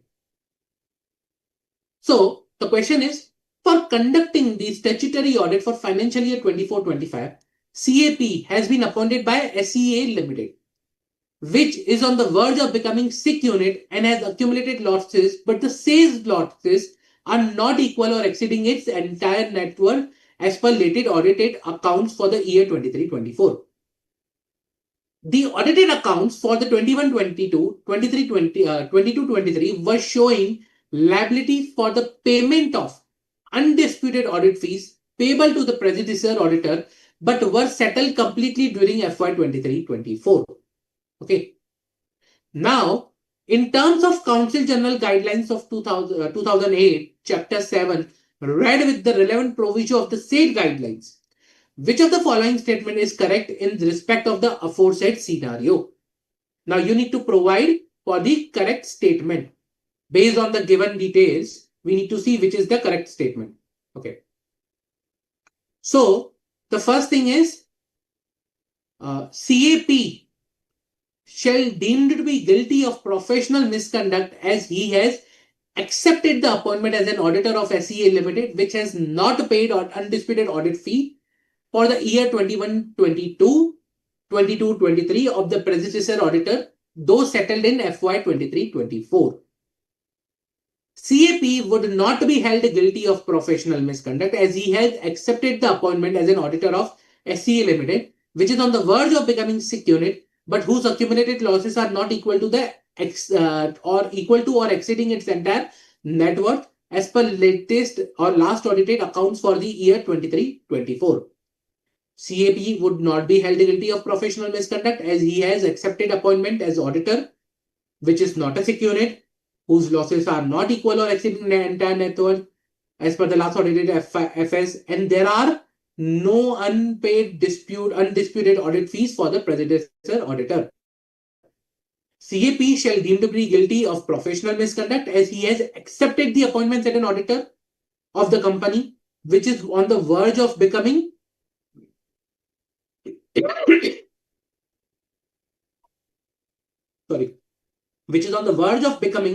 SIC unit, and it has not paid undisputed audit fee of the predecessor auditor, though settled in the subsequent year. So, which is the correct option? Sir, please show the question again, sir. One second. So, the question is here, and you need to provide which statement is correct. So, focus on following the statement is correct. Which of the following statement is correct? Sir, okay, sir. Answer B is correct answer, sir. B. Okay. Anyone else with a different answer? So please show C also. Okay. C. No, I mean, I'm saying please show C. Answer C. Show. Okay. Yeah, here it is.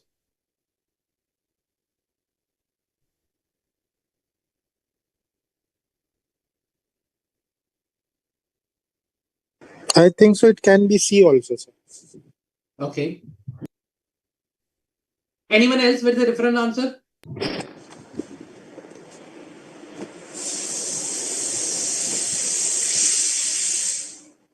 Anyone?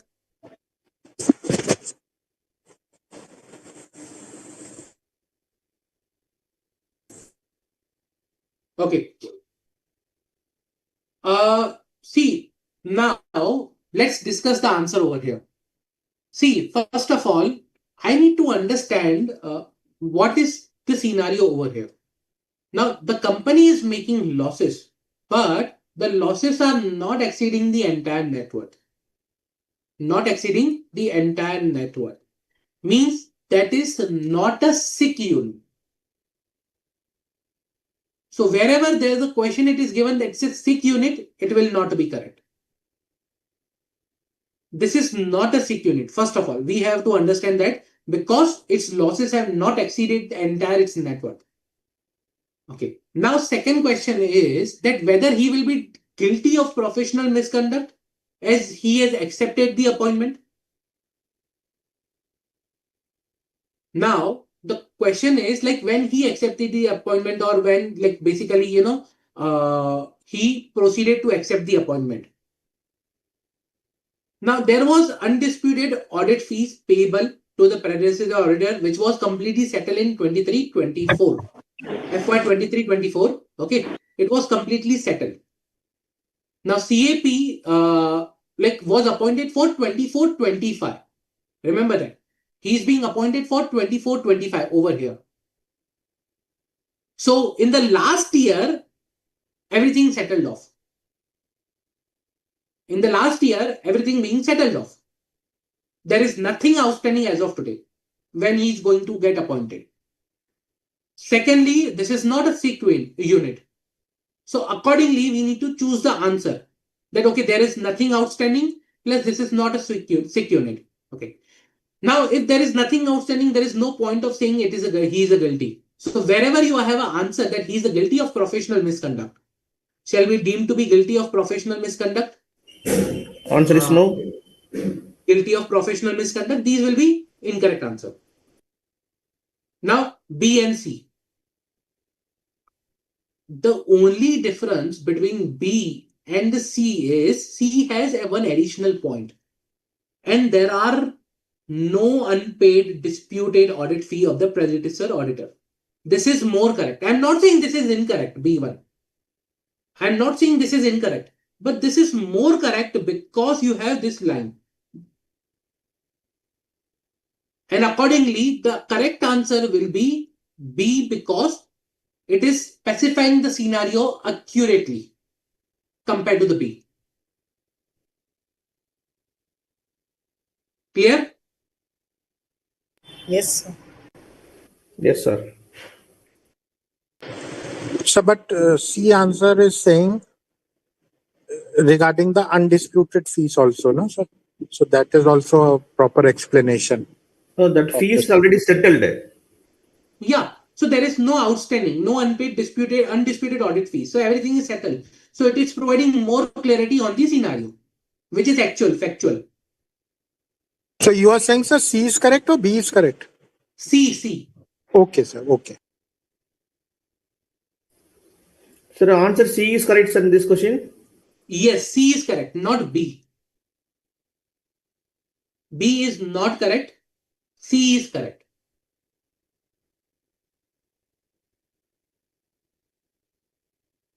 Because B is also saying about the harping on the details of SIC unit not equal to the entire net worth. And it is not saying anything about the unpaid audit fees. Yes.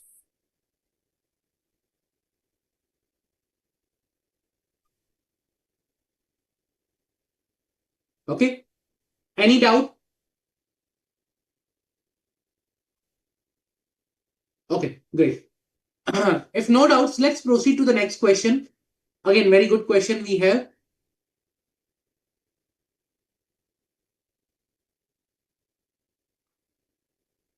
So the question is, PN and Associates are appointed as the statutory auditor of the Iron Company Limited. The central government holds 65% of the paid up share capital in this company. The appointment letter gave a very limited time to PN and Associate for accepting the audit. CAN, the engagement partner, communicated with the previous auditor, but due to lack of the time, he had to give acceptance for the audit assignment before receiving the reply from the previous auditor. Hence, CAN gave a conditional acceptance of the appointment and commenced the audit. Discuss with reference to the Chartered Accountants Act and the schedules thereunder whether CAN has complied with the same or not.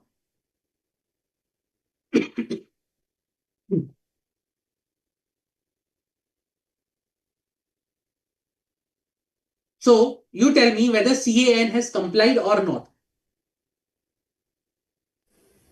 Sir, he has not complied, sir. Not complied. Not complied. Okay. So my take is that he has complied since it is a government audit and he has taken a conditional acceptance and already he has sent a communication.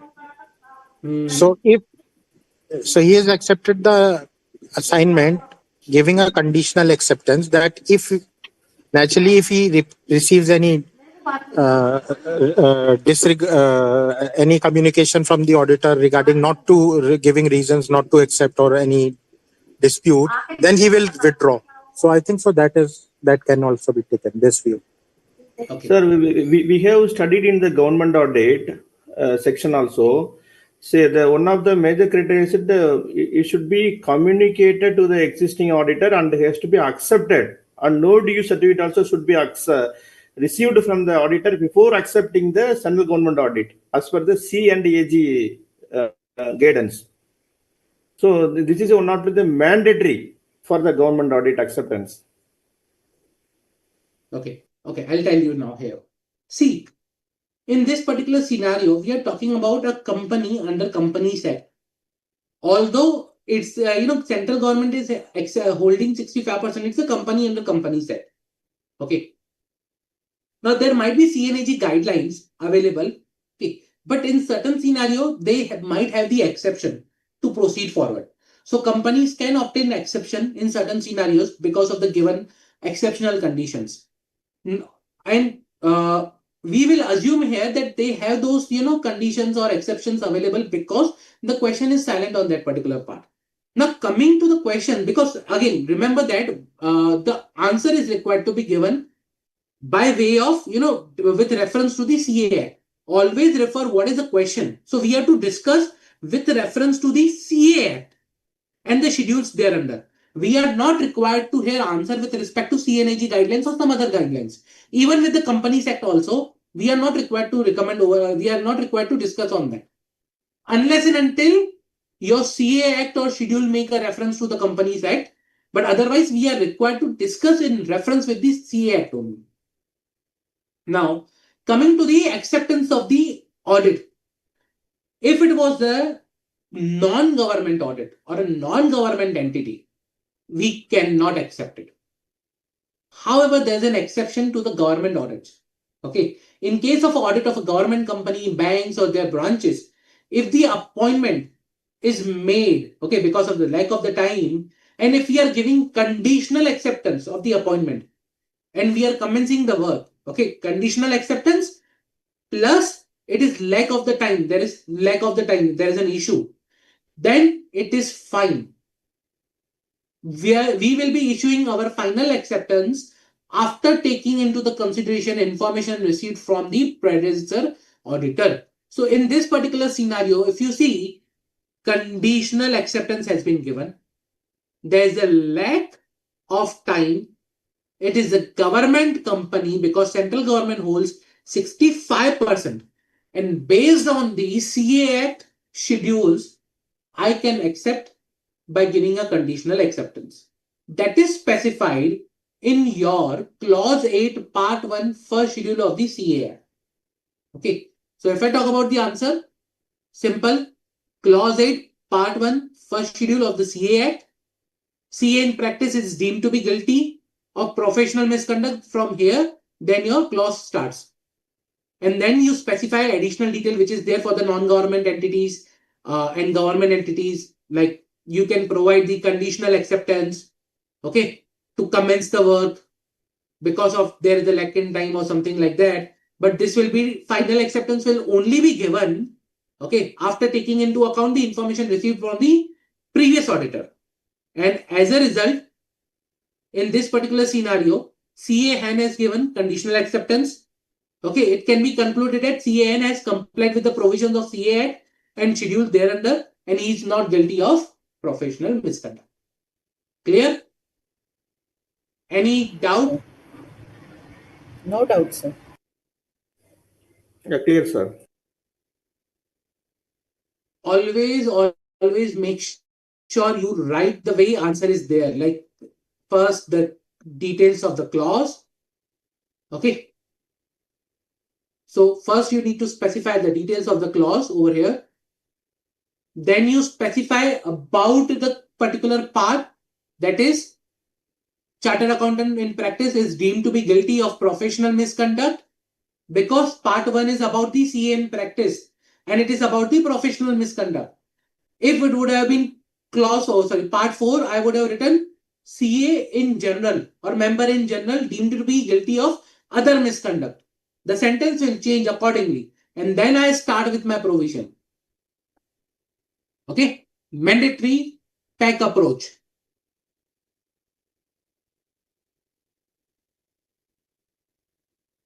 Any doubt?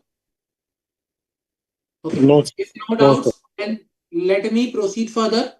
Okay, we will solve one more question. Good question. Just give me a minute.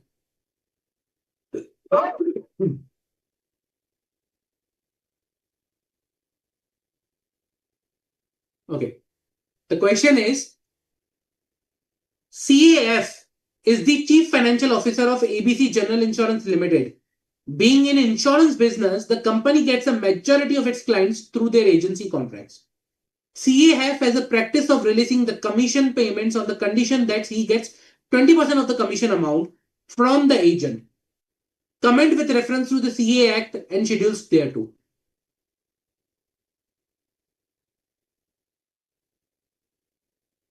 So, what do you say?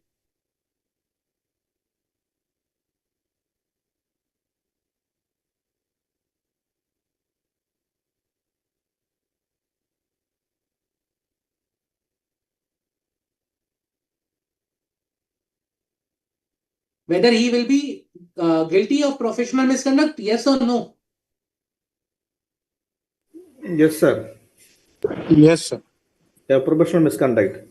Because pay or agree to pay any commission to any person other than the member of institute, as per the clause 2, part 1 of the schedule 1 of the Institute of Chartered Accountant Act 1949, is guilty of professional misconduct.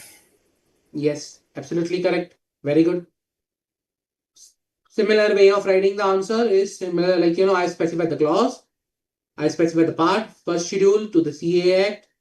Then I write a member of institute other than the member in practice shall be guilty of professional misconduct. See, the language changed over here. Okay, the language changed. Earlier I was writing a chartered accountant in practice. Now I'm writing a member of institute other than member being in practice. Accordingly, my language will change, and then I specify everything. So he will be held guilty because he is accepting some amount which he should not. Okay. Any doubt with respect to this one? Straightforward. Nothing difficult over here. No doubt, sir. Okay. One very good question again. Another good question that I want to take up quickly. C.A. Kumar, a practicing chartered accountant, is well known in the field of pleading of income tax cases at the income tax tribunal and does not provide any assurance service. Considering the long standing in the field, C.A. Kumar is approached by XYZ Limited to file an appeal in the tribunal against the income tax demand of 10 crore which was added by the CIT appeals and to plead on behalf of XYZ Limited in the matter. C.A. Kumar offers to accept the case with the following fee structure. The fees for filing an appeal to plead income tax tribunal will be higher of the following: 5 lakh rupees, 10% of the demand reduced. Comment on the act of the C.A. Kumar in terms of CA Act and schedules thereon. He will be held guilty, sir. He is Okay, guilty, sir. understood. Okay, This is anyone the, else? as per the clause 10 of the first part 1 of schedule 1, Hmm. he is guilty. Guilty. Okay. He's accepting. So, as per you, clause 10 that he's accepting percentage, correct? Yeah, yes, percentage. Percentage is allowed for something. There is a actuary, like that. We have a couple of 6 line items are there. For that we can. But even acting, yeah. But this is not a case, sir, on that. Yeah, correct. Okay. Okay. So, here, uh, so if you say he will be guilty of professional misconduct, okay, then the answer is wrong. Sir, There it is an is exception. 10% of tax demand reduced. It is not a fees. No, no, no, no, no. It's a fee. It's the Open, fee. The fee for the open, filing. It is fee for filing. But why it is not? Why he will be not guilty? Reason because the answer to that is this one: does not provide any assurance service. That means non assurance O- service Okay, to to non-audit non-audit client. client. Okay. Okay. Now he does not provide any assurance service. So he's non-assurance service, and this is also tax matter, litigation matter. So it's a non-audit client. he will be held guilty under the Advocates Act, sir. He cannot charge fees on the percentage. They are not allowed. But well, Advocates Act will be applicable. Since they are specifically saying in terms of CA Act, so we cannot say anything about it. So, not guilty because it's a non-assurance service to the non-audit clients, and accordingly, he will be not held guilty. It's permissible. Okay. So I need to specify again in a similar manner. My answer: the provision, clause 10, part 1, first schedule, Charter Accountant Acts, CA in practice shall be guilty, contingent finding, but Regulation 192, okay, allows non-assurance service to non-audit clients, and fee may be charged on a percentage basis of demand or tax demand reduced. So that is allowed for them. I'll do the analysis and then I'll give the conclusion: will not held be guilty of professional misconduct. Simple.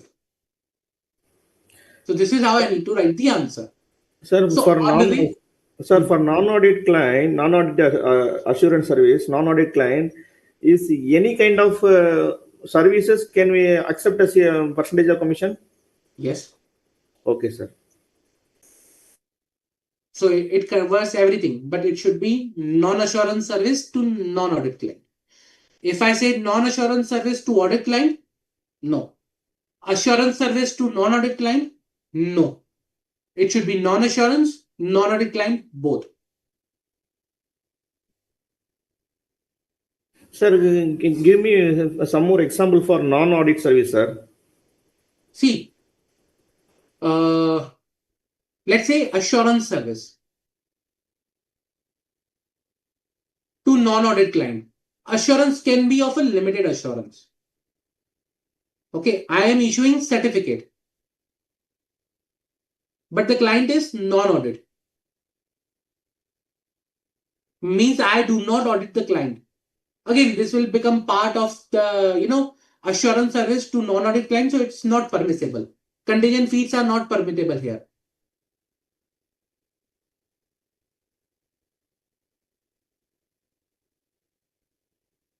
Other way around also, like if it is a other way around also, if that client is an audit client and I'm providing non-assurance service, for example, let's say I'm providing this tax dispute only, tax dispute services only to audit client, this is also not permissible. Clear? Sir, I am asking non-audit services other than the tax audit, tax dispute. Is there any examples are there? Non-audit service can be anything. Management consultancy services. Like take the list of management consultancy service. Okay, these are the non-audit services.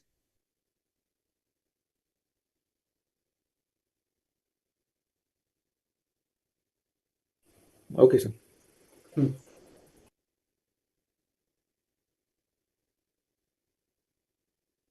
Any doubt? Any other doubt?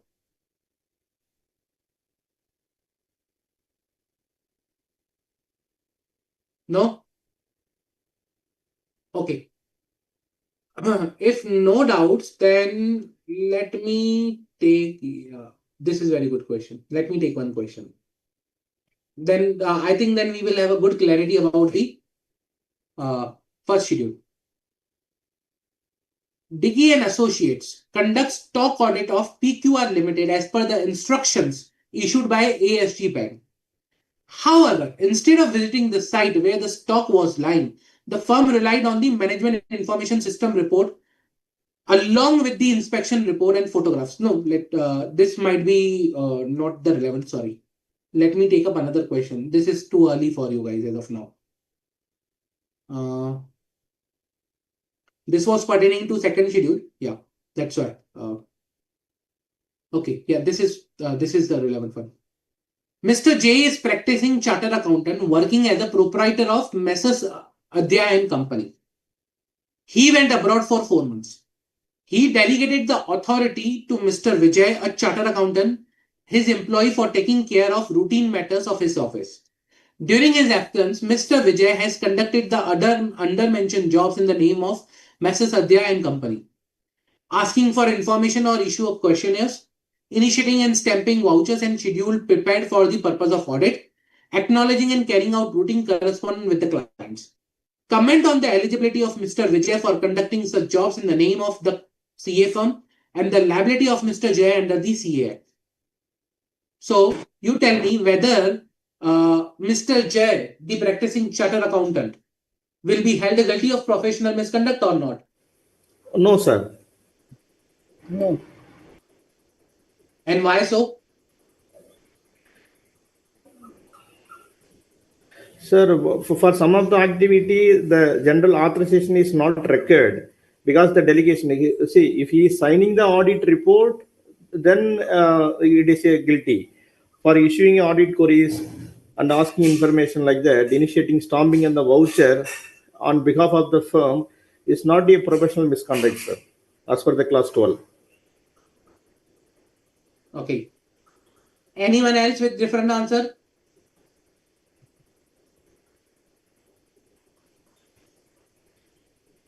Okay.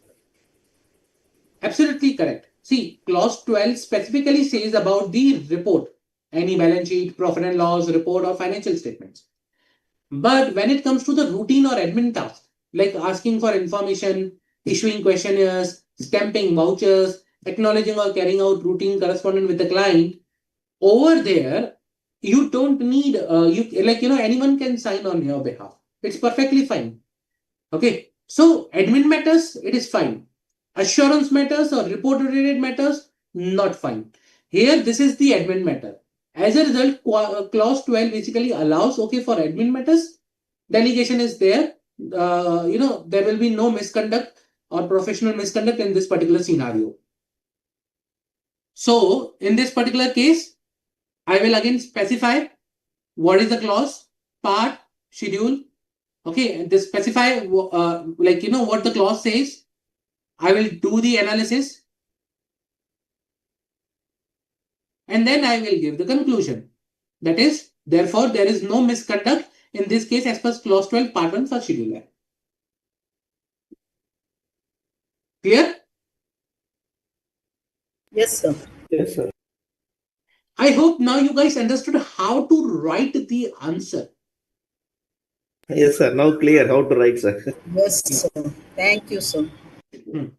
See, and one more thing I just want to highlight over here when you write the answer is, whenever we write the answer, it's a normal tendency, we simplify the answer. We simplify certain terms. Okay. For example, we may write somewhere member in practice. We may write somewhere CA in practice. We may write chartered accountant in practice. Okay. So do not use the term CA. Try to use the full term chartered accountant. Do not write CA. Abbreviation should be avoided. Yes, CA in practice. Okay. Or do not use twice different terms. For example, somewhere I'm using CA in practice, somewhere I'm using member in practice, somewhere I'm using member. Everything has a different, meaning. So whenever you write an answer, make sure the terminology aligns and it is the same that you are using consistently. I should, for example, here if I'm using chartered accountant, again somewhere down chartered accountant, fine. It should not be happen. Somewhere I'm writing member of the institute, somewhere I'm writing chartered accountant, somewhere I'm writing something else. No.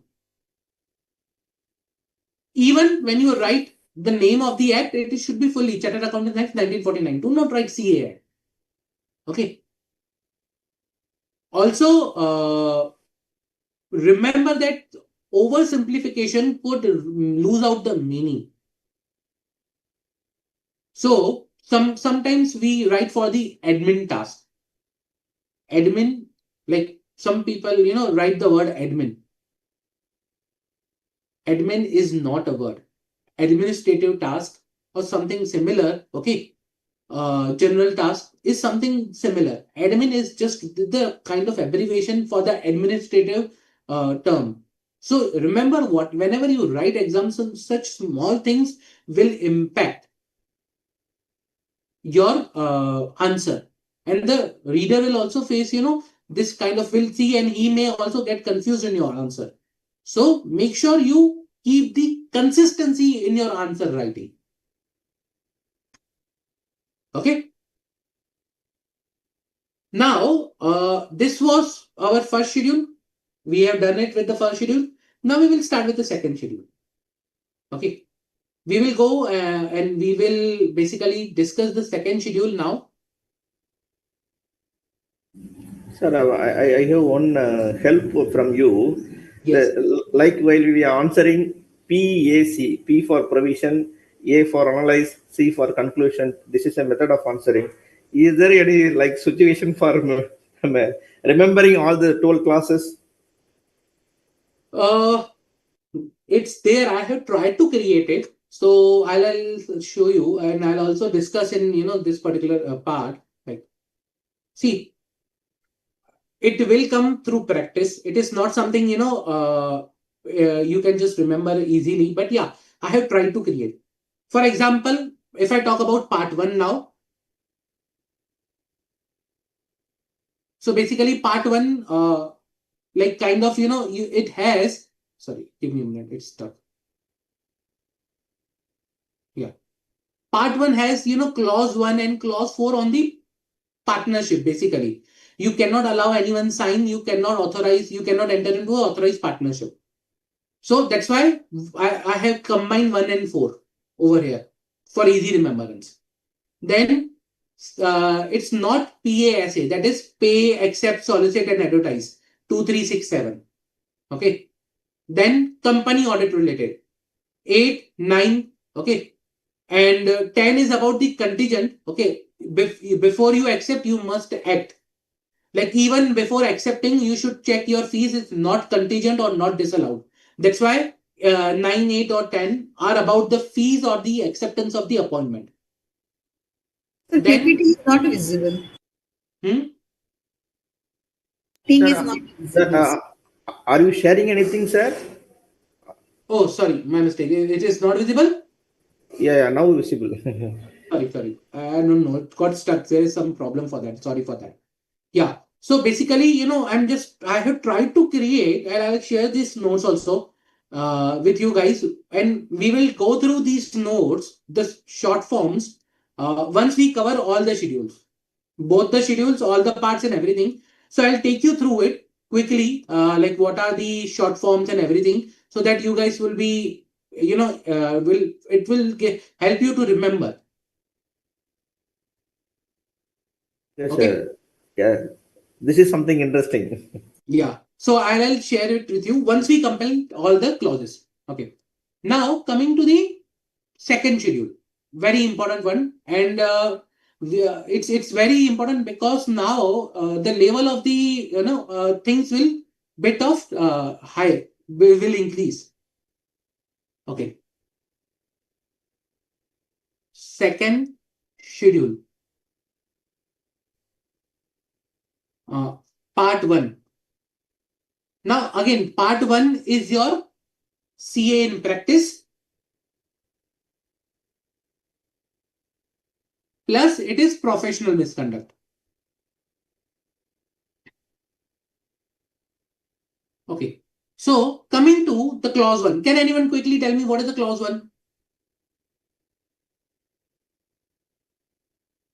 Class one is a confidentiality. If any confidential information, if he is shared, then he will be a professional misconduct attained Absolutely. through his the practice Yes, very good. Very good. to any other client, to any other party, other than it is required by the law. Otherwise, it is getting the concurrence from the auditee. Correct. So kind of you can say discloses the information. Okay. Discloses the information.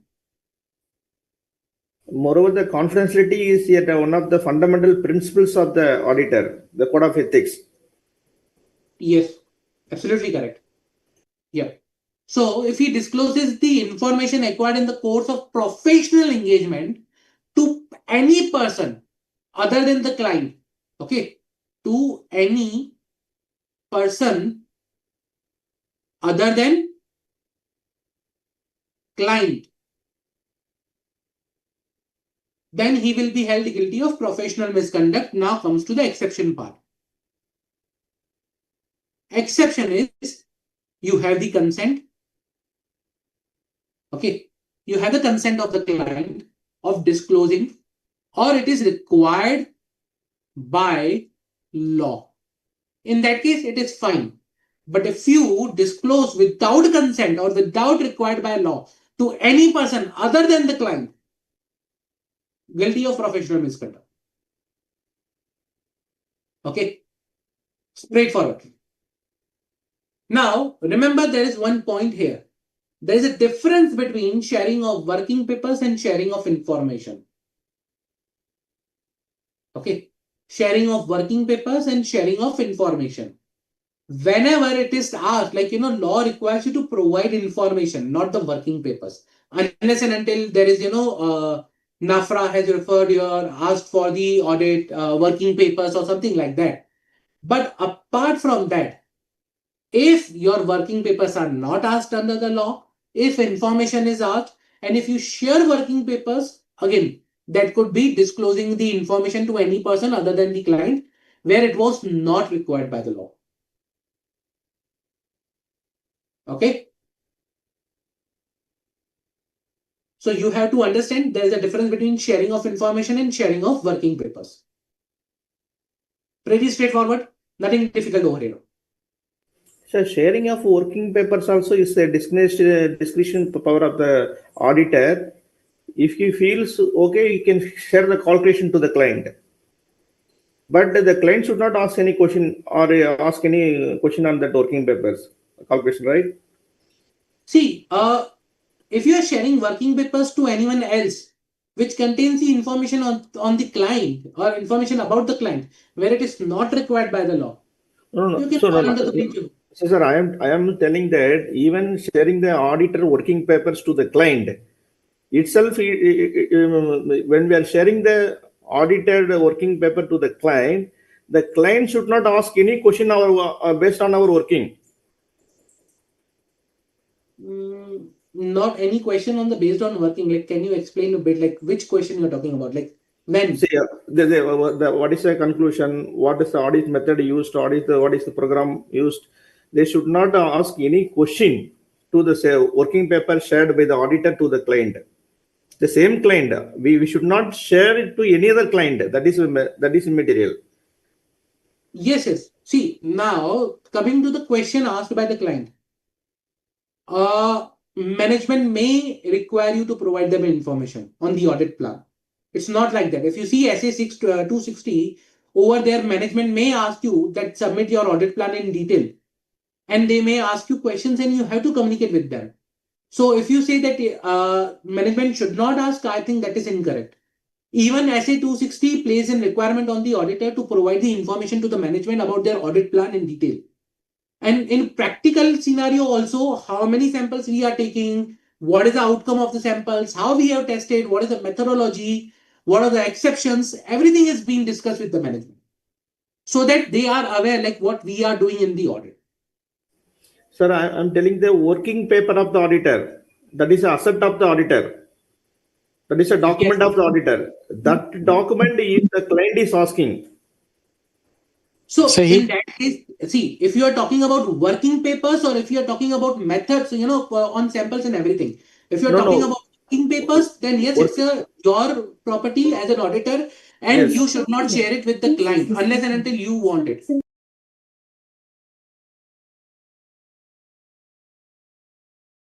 So your working papers are the auditor's property, your property, it's up to you to share or not. Client cannot ask.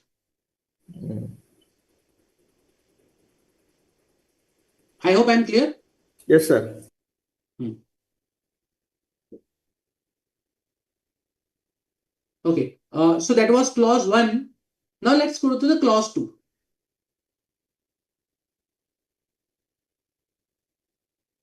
Clause 2. Can anyone tell me clause 2? Class 2, that accepting or submitting certificate to the other person who is not the employee or partner of the firm, which means if somebody else is giving this some financial statement prepared by him, he is coming and asking, please sign the report, please submit the report. No, it is not allowed. Yes. So basically, if he certifies in his name where he has not made or he has not examined the particular financial statement or reports, okay, if he certifies or submits, okay, a report of examination of the financial statement or any such other report where he has not examined the matter or the records by himself or by a partner or by an employee of his firm or by another chartered accountant in practice, then he will be held guilty of professional misconduct. So, certifies / submits without examination, or you can say without looking into that. Okay, without examination. Now, the exception is there to this. The exception is examination was done by partner, employer, or employee, sorry, partner, employee, another chartered accountant in practice. So, another CA in practice. Then it is fine. Otherwise, not permitted. Okay. So similarly, SA 299, joint audit of the financial statement. So if he is the another CA in practice, he is a joint auditor. He has looked into that particular part. But when you certify on the whole financial statement. That is perfectly fine and allowed under clause 2 because this is how joint audit works. Okay. Okay. Then coming to the clause 3.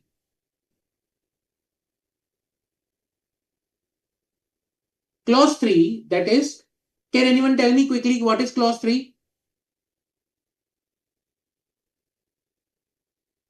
So, clause 3 basically talks about that when a CA in practice permits his name or the name of his firm to be used for the estimate of earning, which is contingent upon the future transactions.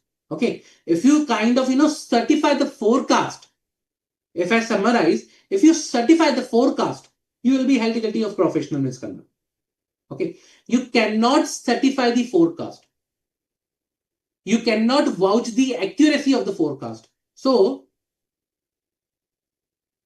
vouches the accuracy of forecast.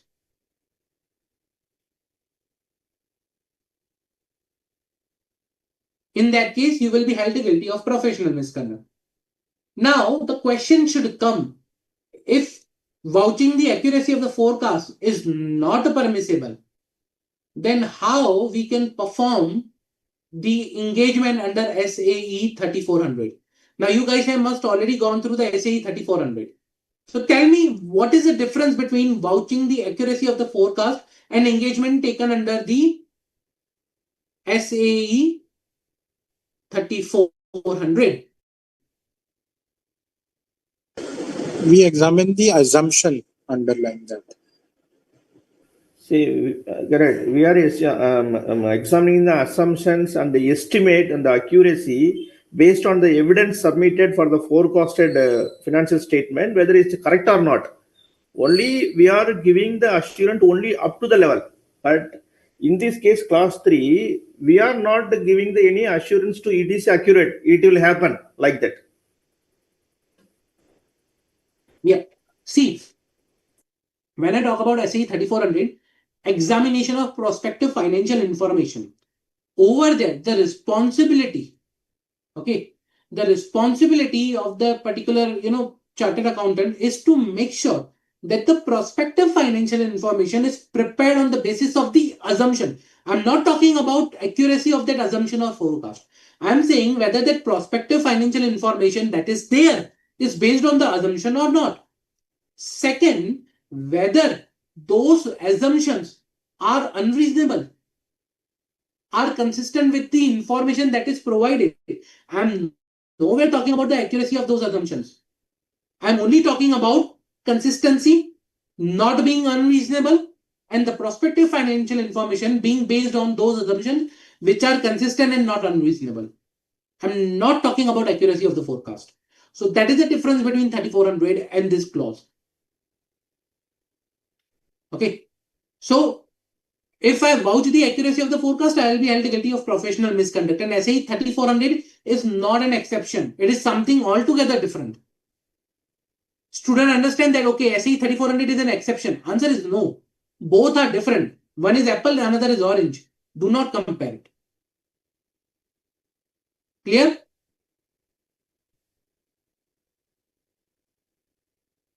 Any doubts? Okay. If no doubts, let's proceed to the clause number 4. Quickly, what is clause 4?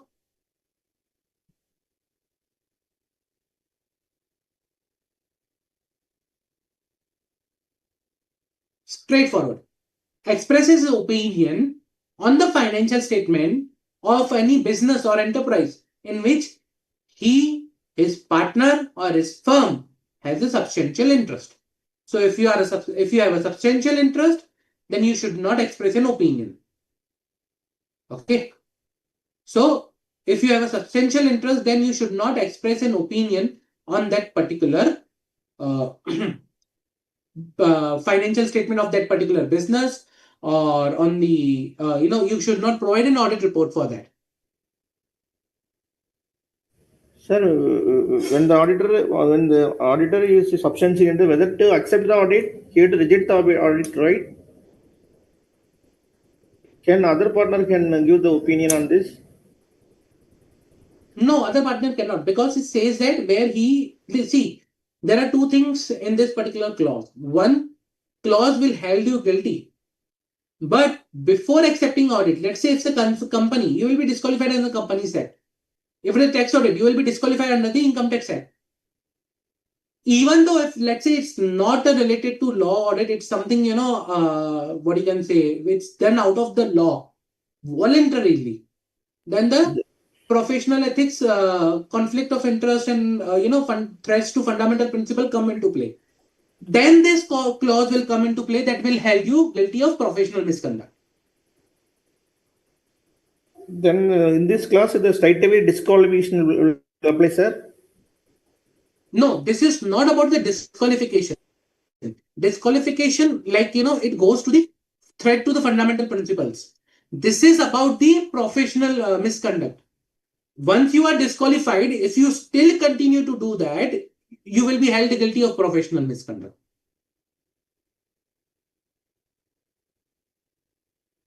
Okay. So express his opinion on business where he has substantial interest. Substantial interest as in? Okay. Very good question. So what is substantial interest in this particular scenario? Now, substantial interest is being used at two relevant places. Okay. One is in this clause. One, it has been used in your clause number 11 in part 1 first schedule. Okay. Over there, they have specified what is substantial interest, based on the percentage of the holding, based on the, you can say, like relationship. So a lot of things are specified in clause 11, okay, about the substantial interest. The same definition has been taken over here. Okay, sir. Thank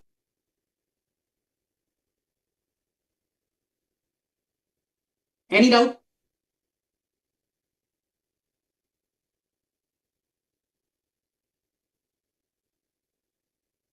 No? No doubt? Okay.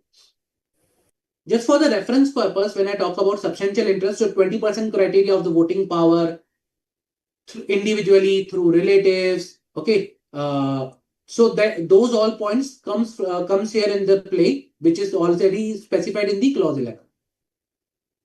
Okay. Now that was your clause 4. We were talking about substantial interest. Okay. Now you should not express an opinion on business where you have a substantial interest. Even not he, but here I will add two more, where his firm or his partner. So even if your partner has a substantial interest, you should not express opinion. If your firm has a substantial interest, not in you individual, you should not express an opinion. Okay? Sir, in that the case, then who will give the opinion? Some other chartered accountant in practice. There are several CAs required. So you should not express an opinion. Okay. Now, the next part here is that I want to take up. Okay. It's a group of clauses together that I usually take. The reason because they are linked with one another. So the clauses that I'm going to take now, they are linked with one another in a, like, it's easy to understand when I take together. So 5, 6, 7, 8, and then 9 and 10. Okay. So 5 to 10 clauses, from 5 to 10, they are totally linked on a similar topic. First, I will start with the clause number 5. Clause number 5.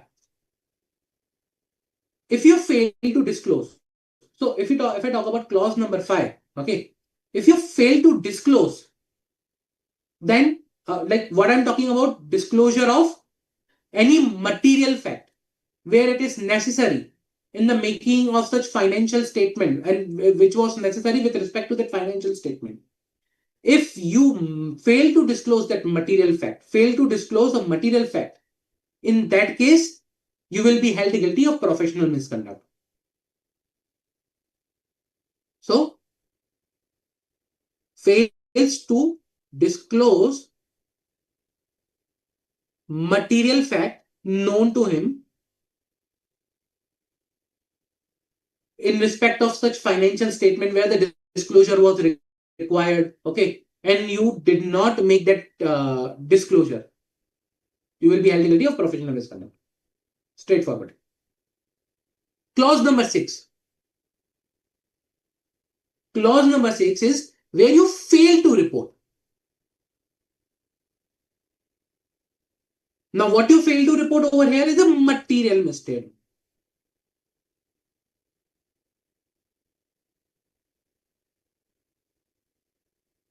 Okay. If you fail to report a material misstatement known to you, which appears in the financial statement in which you are concerned with the professional capacity, you will be held guilty of professional misconduct. Straight. Clause 7.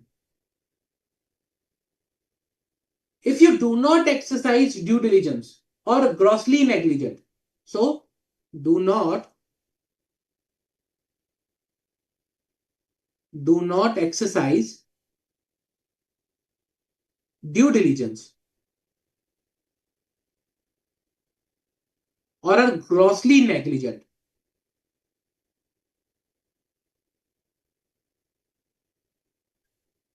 in professional duties. Okay, in professional duties, then you will be held guilty of professional misconduct. Clause 8. You fail to obtain sufficient information. Okay, now here we are talking about fails to obtain sufficient information. Now, why we need sufficient information? For expression of opinion. Okay, to conduct the audit. If we do not get sufficient information or evidence, and still if we issue the opinion, we will be held guilty under clause 8. Like fails to obtain sufficient information for expression of opinion. Or there is one more point over here. Instead of failing to obtain, if I take, instead of fails to obtain, I take exceptions. Okay, take exceptions which are sufficient to negate the expression of opinion, sufficient to negate.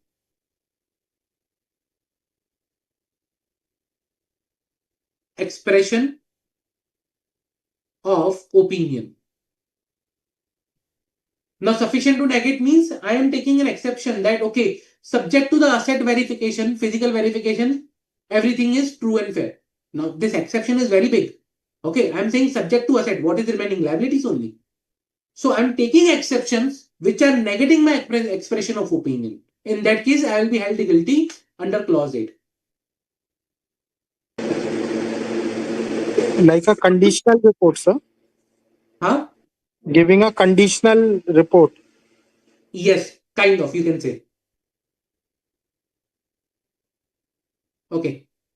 Then coming to clause 9. Clause 9 fails to invite. Sorry. Fails to invite attention. Attention from what? Material departure of the generally accepted audit procedures. Fails to invite attention from material departure from generally accepted audit procedures. Now, here I'm writing audit, not accounting. Remember that, audit. Generally accepted audit procedures applicable in the circumstances. So, if a chartered accountant in practice fails to invite that, held guilty of professional misconduct. Clause 10 fails to keep money of the client. Fails to keep money of client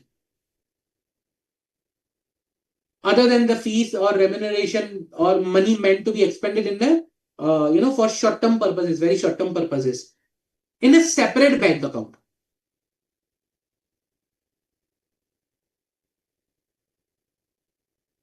Okay.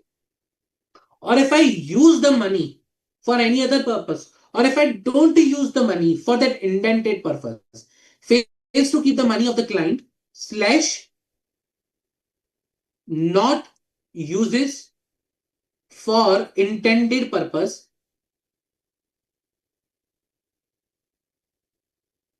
within reasonable time,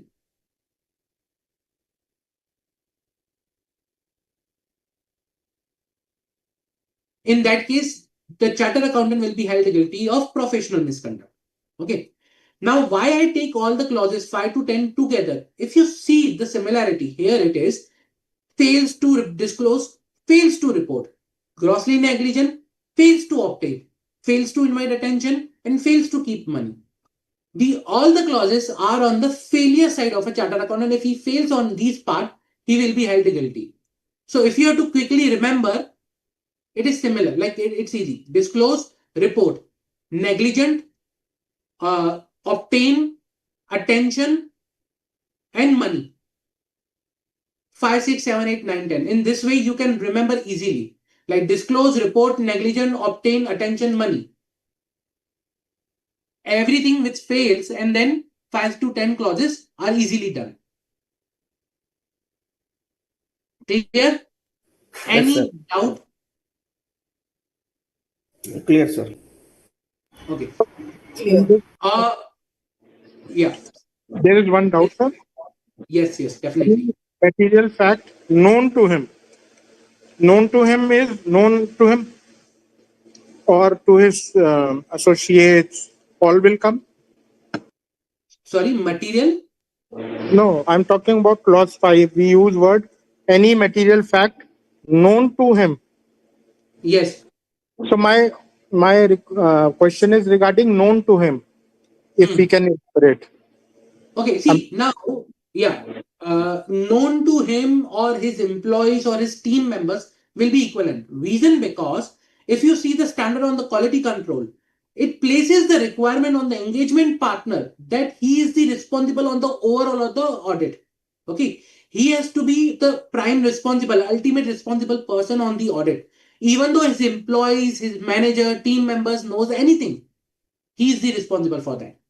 Based on that particular connection, if his team knows anything, a material fact which was even not told to him, he will be responsible in this particular scenario. Thank you, sir. Sir, in the class number 9, it's failed to invite the attention of material departure. What it means, sir, actually? See, for example, SA 501 talks about specific inventory procedures you are required to do. Okay, physical verification of the existence and condition of the inventory. Now, that is the generally accepted audit procedure that you need to do.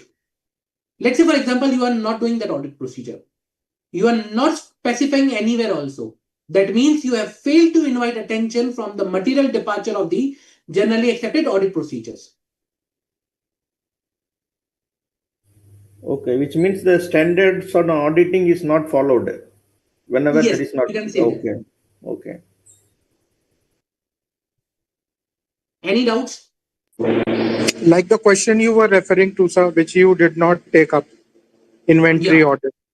Yes. So that's why as of now, kept it on park because I wanted to discuss this table and then I thought it would be appropriate to take that question. This class number 5 to 10, the comparative study is very good, sir, actually. The style of this. Thank you. Any questions? Anything you would like to ask? No? Okay. If no further questions, what I suggest we keep till here. We have Tanya ma'am with us. Hello, ma'am. Hello, sir. Good morning, everyone. I was really enjoying the class. The class was going really very well. I must appreciate the efforts of you, sir. Thank Thank you you. Thank so much you. for taking so many doubts and clearing doubts of each and everyone so patiently. And I hope everyone of you are enjoying the classes and getting benefit of these LVRC classes conducted by BOS. Isn't it? Yes, ma'am. Yes, ma'am. I hope you all are already read these chapters in advance or not. Yeah, or you are directly attending LVRCs. Yeah, already studied, ma'am. Okay, great, fine. So in today's class, we have discussed type of schedules, first schedule and second schedule. Let me ask you very small questions. First schedule is divided into how many parts? In Four how many parts. Sorry, parts? ma'am. Sorry, four Yeah, parts. 4 parts. Okay. So first part is professional misconduct in relation to chartered accountant practice. How many clauses are there? How many clauses are there in first part? 12 class, 12, ma'am. 12 clauses. 12 clauses. Okay. In part 2? Two, two, Okay. Right. In part 3? three, Okay. In part 4? two. Okay. 2 So in class. totality, we have 19 clauses in first schedule. And Yes, in ma'am. second schedule, we just revised 10 clauses in part 1. Remaining we will cover in next class. So in totality, there are 34 clauses which are there in schedules of professional ethics. And students generally ask, ma'am, how we need to write in exam professional ethics questions. So for writing the questions, if the questions are application based, and generally these are application based questions only. So first part of your question should be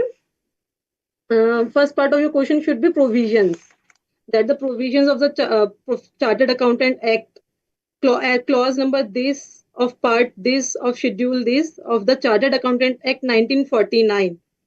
If a chartered accountant in practice is guilty of professional misconduct, so first part of your answer should be this provision of the question, provision applicable. Then the second part should be facts of the case, what is given in the question, what is being asked in the question, and the last part should be the conclusion, that is the opinion based on the facts of the case and the provision applicable. And secondly, this chapter is really very important, and this is a very interesting chapter. It covers 20 to 27 marks. So basically, if a student have a good grip on this chapter, he or she can easily score 20 to 22 marks in this chapter if a question comes from 20 Generally, it comes for minimum 20 marks from this chapter.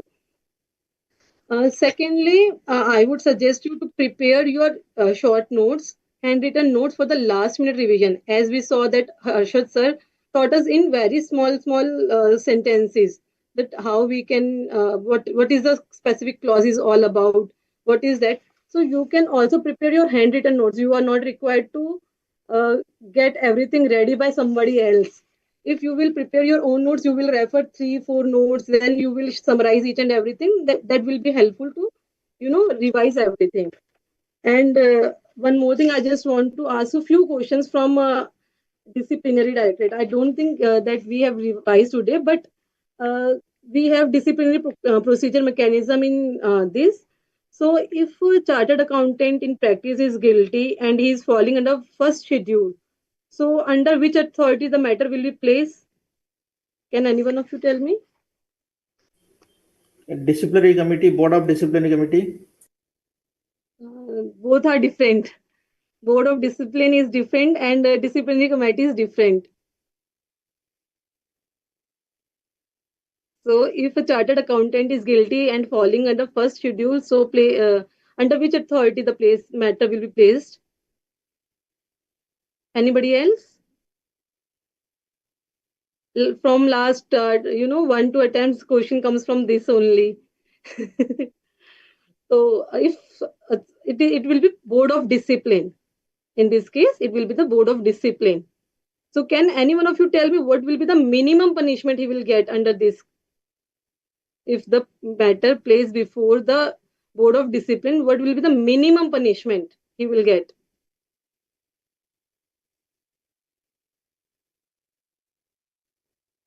Harshit sir, they are not responding No. in this. They were asking the question, but I think this portion they left. Yeah. So it will be reprimand the members. So no, next question they will know. If a CA is guilty and falling under second schedule, then under which authority the matter will be placed? I think this should be easy. Like already first schedule answer is there though. Yeah, somebody said both na. So if one is there, board of discipline, and now it will be disciplinary committee. So let's not taking much time. Let's let I will ask a few questions in next class. I think it will help you only to revise your chapter, right? Yes, ma'am. Yeah. Okay. Yes, ma'am. Okay. Okay. Thank you so much. Thank you so much, Harsha sir. Thank you, Thank you. everyone. Thank you. Thank you. Thank you so much. Thank you, ma'am. Thank you, sir. Thank you. Thank Thank you, you. sir. Thank you, ma'am. Thank you. Thank you, ma'am. Thank you, sir. Yes. Yes.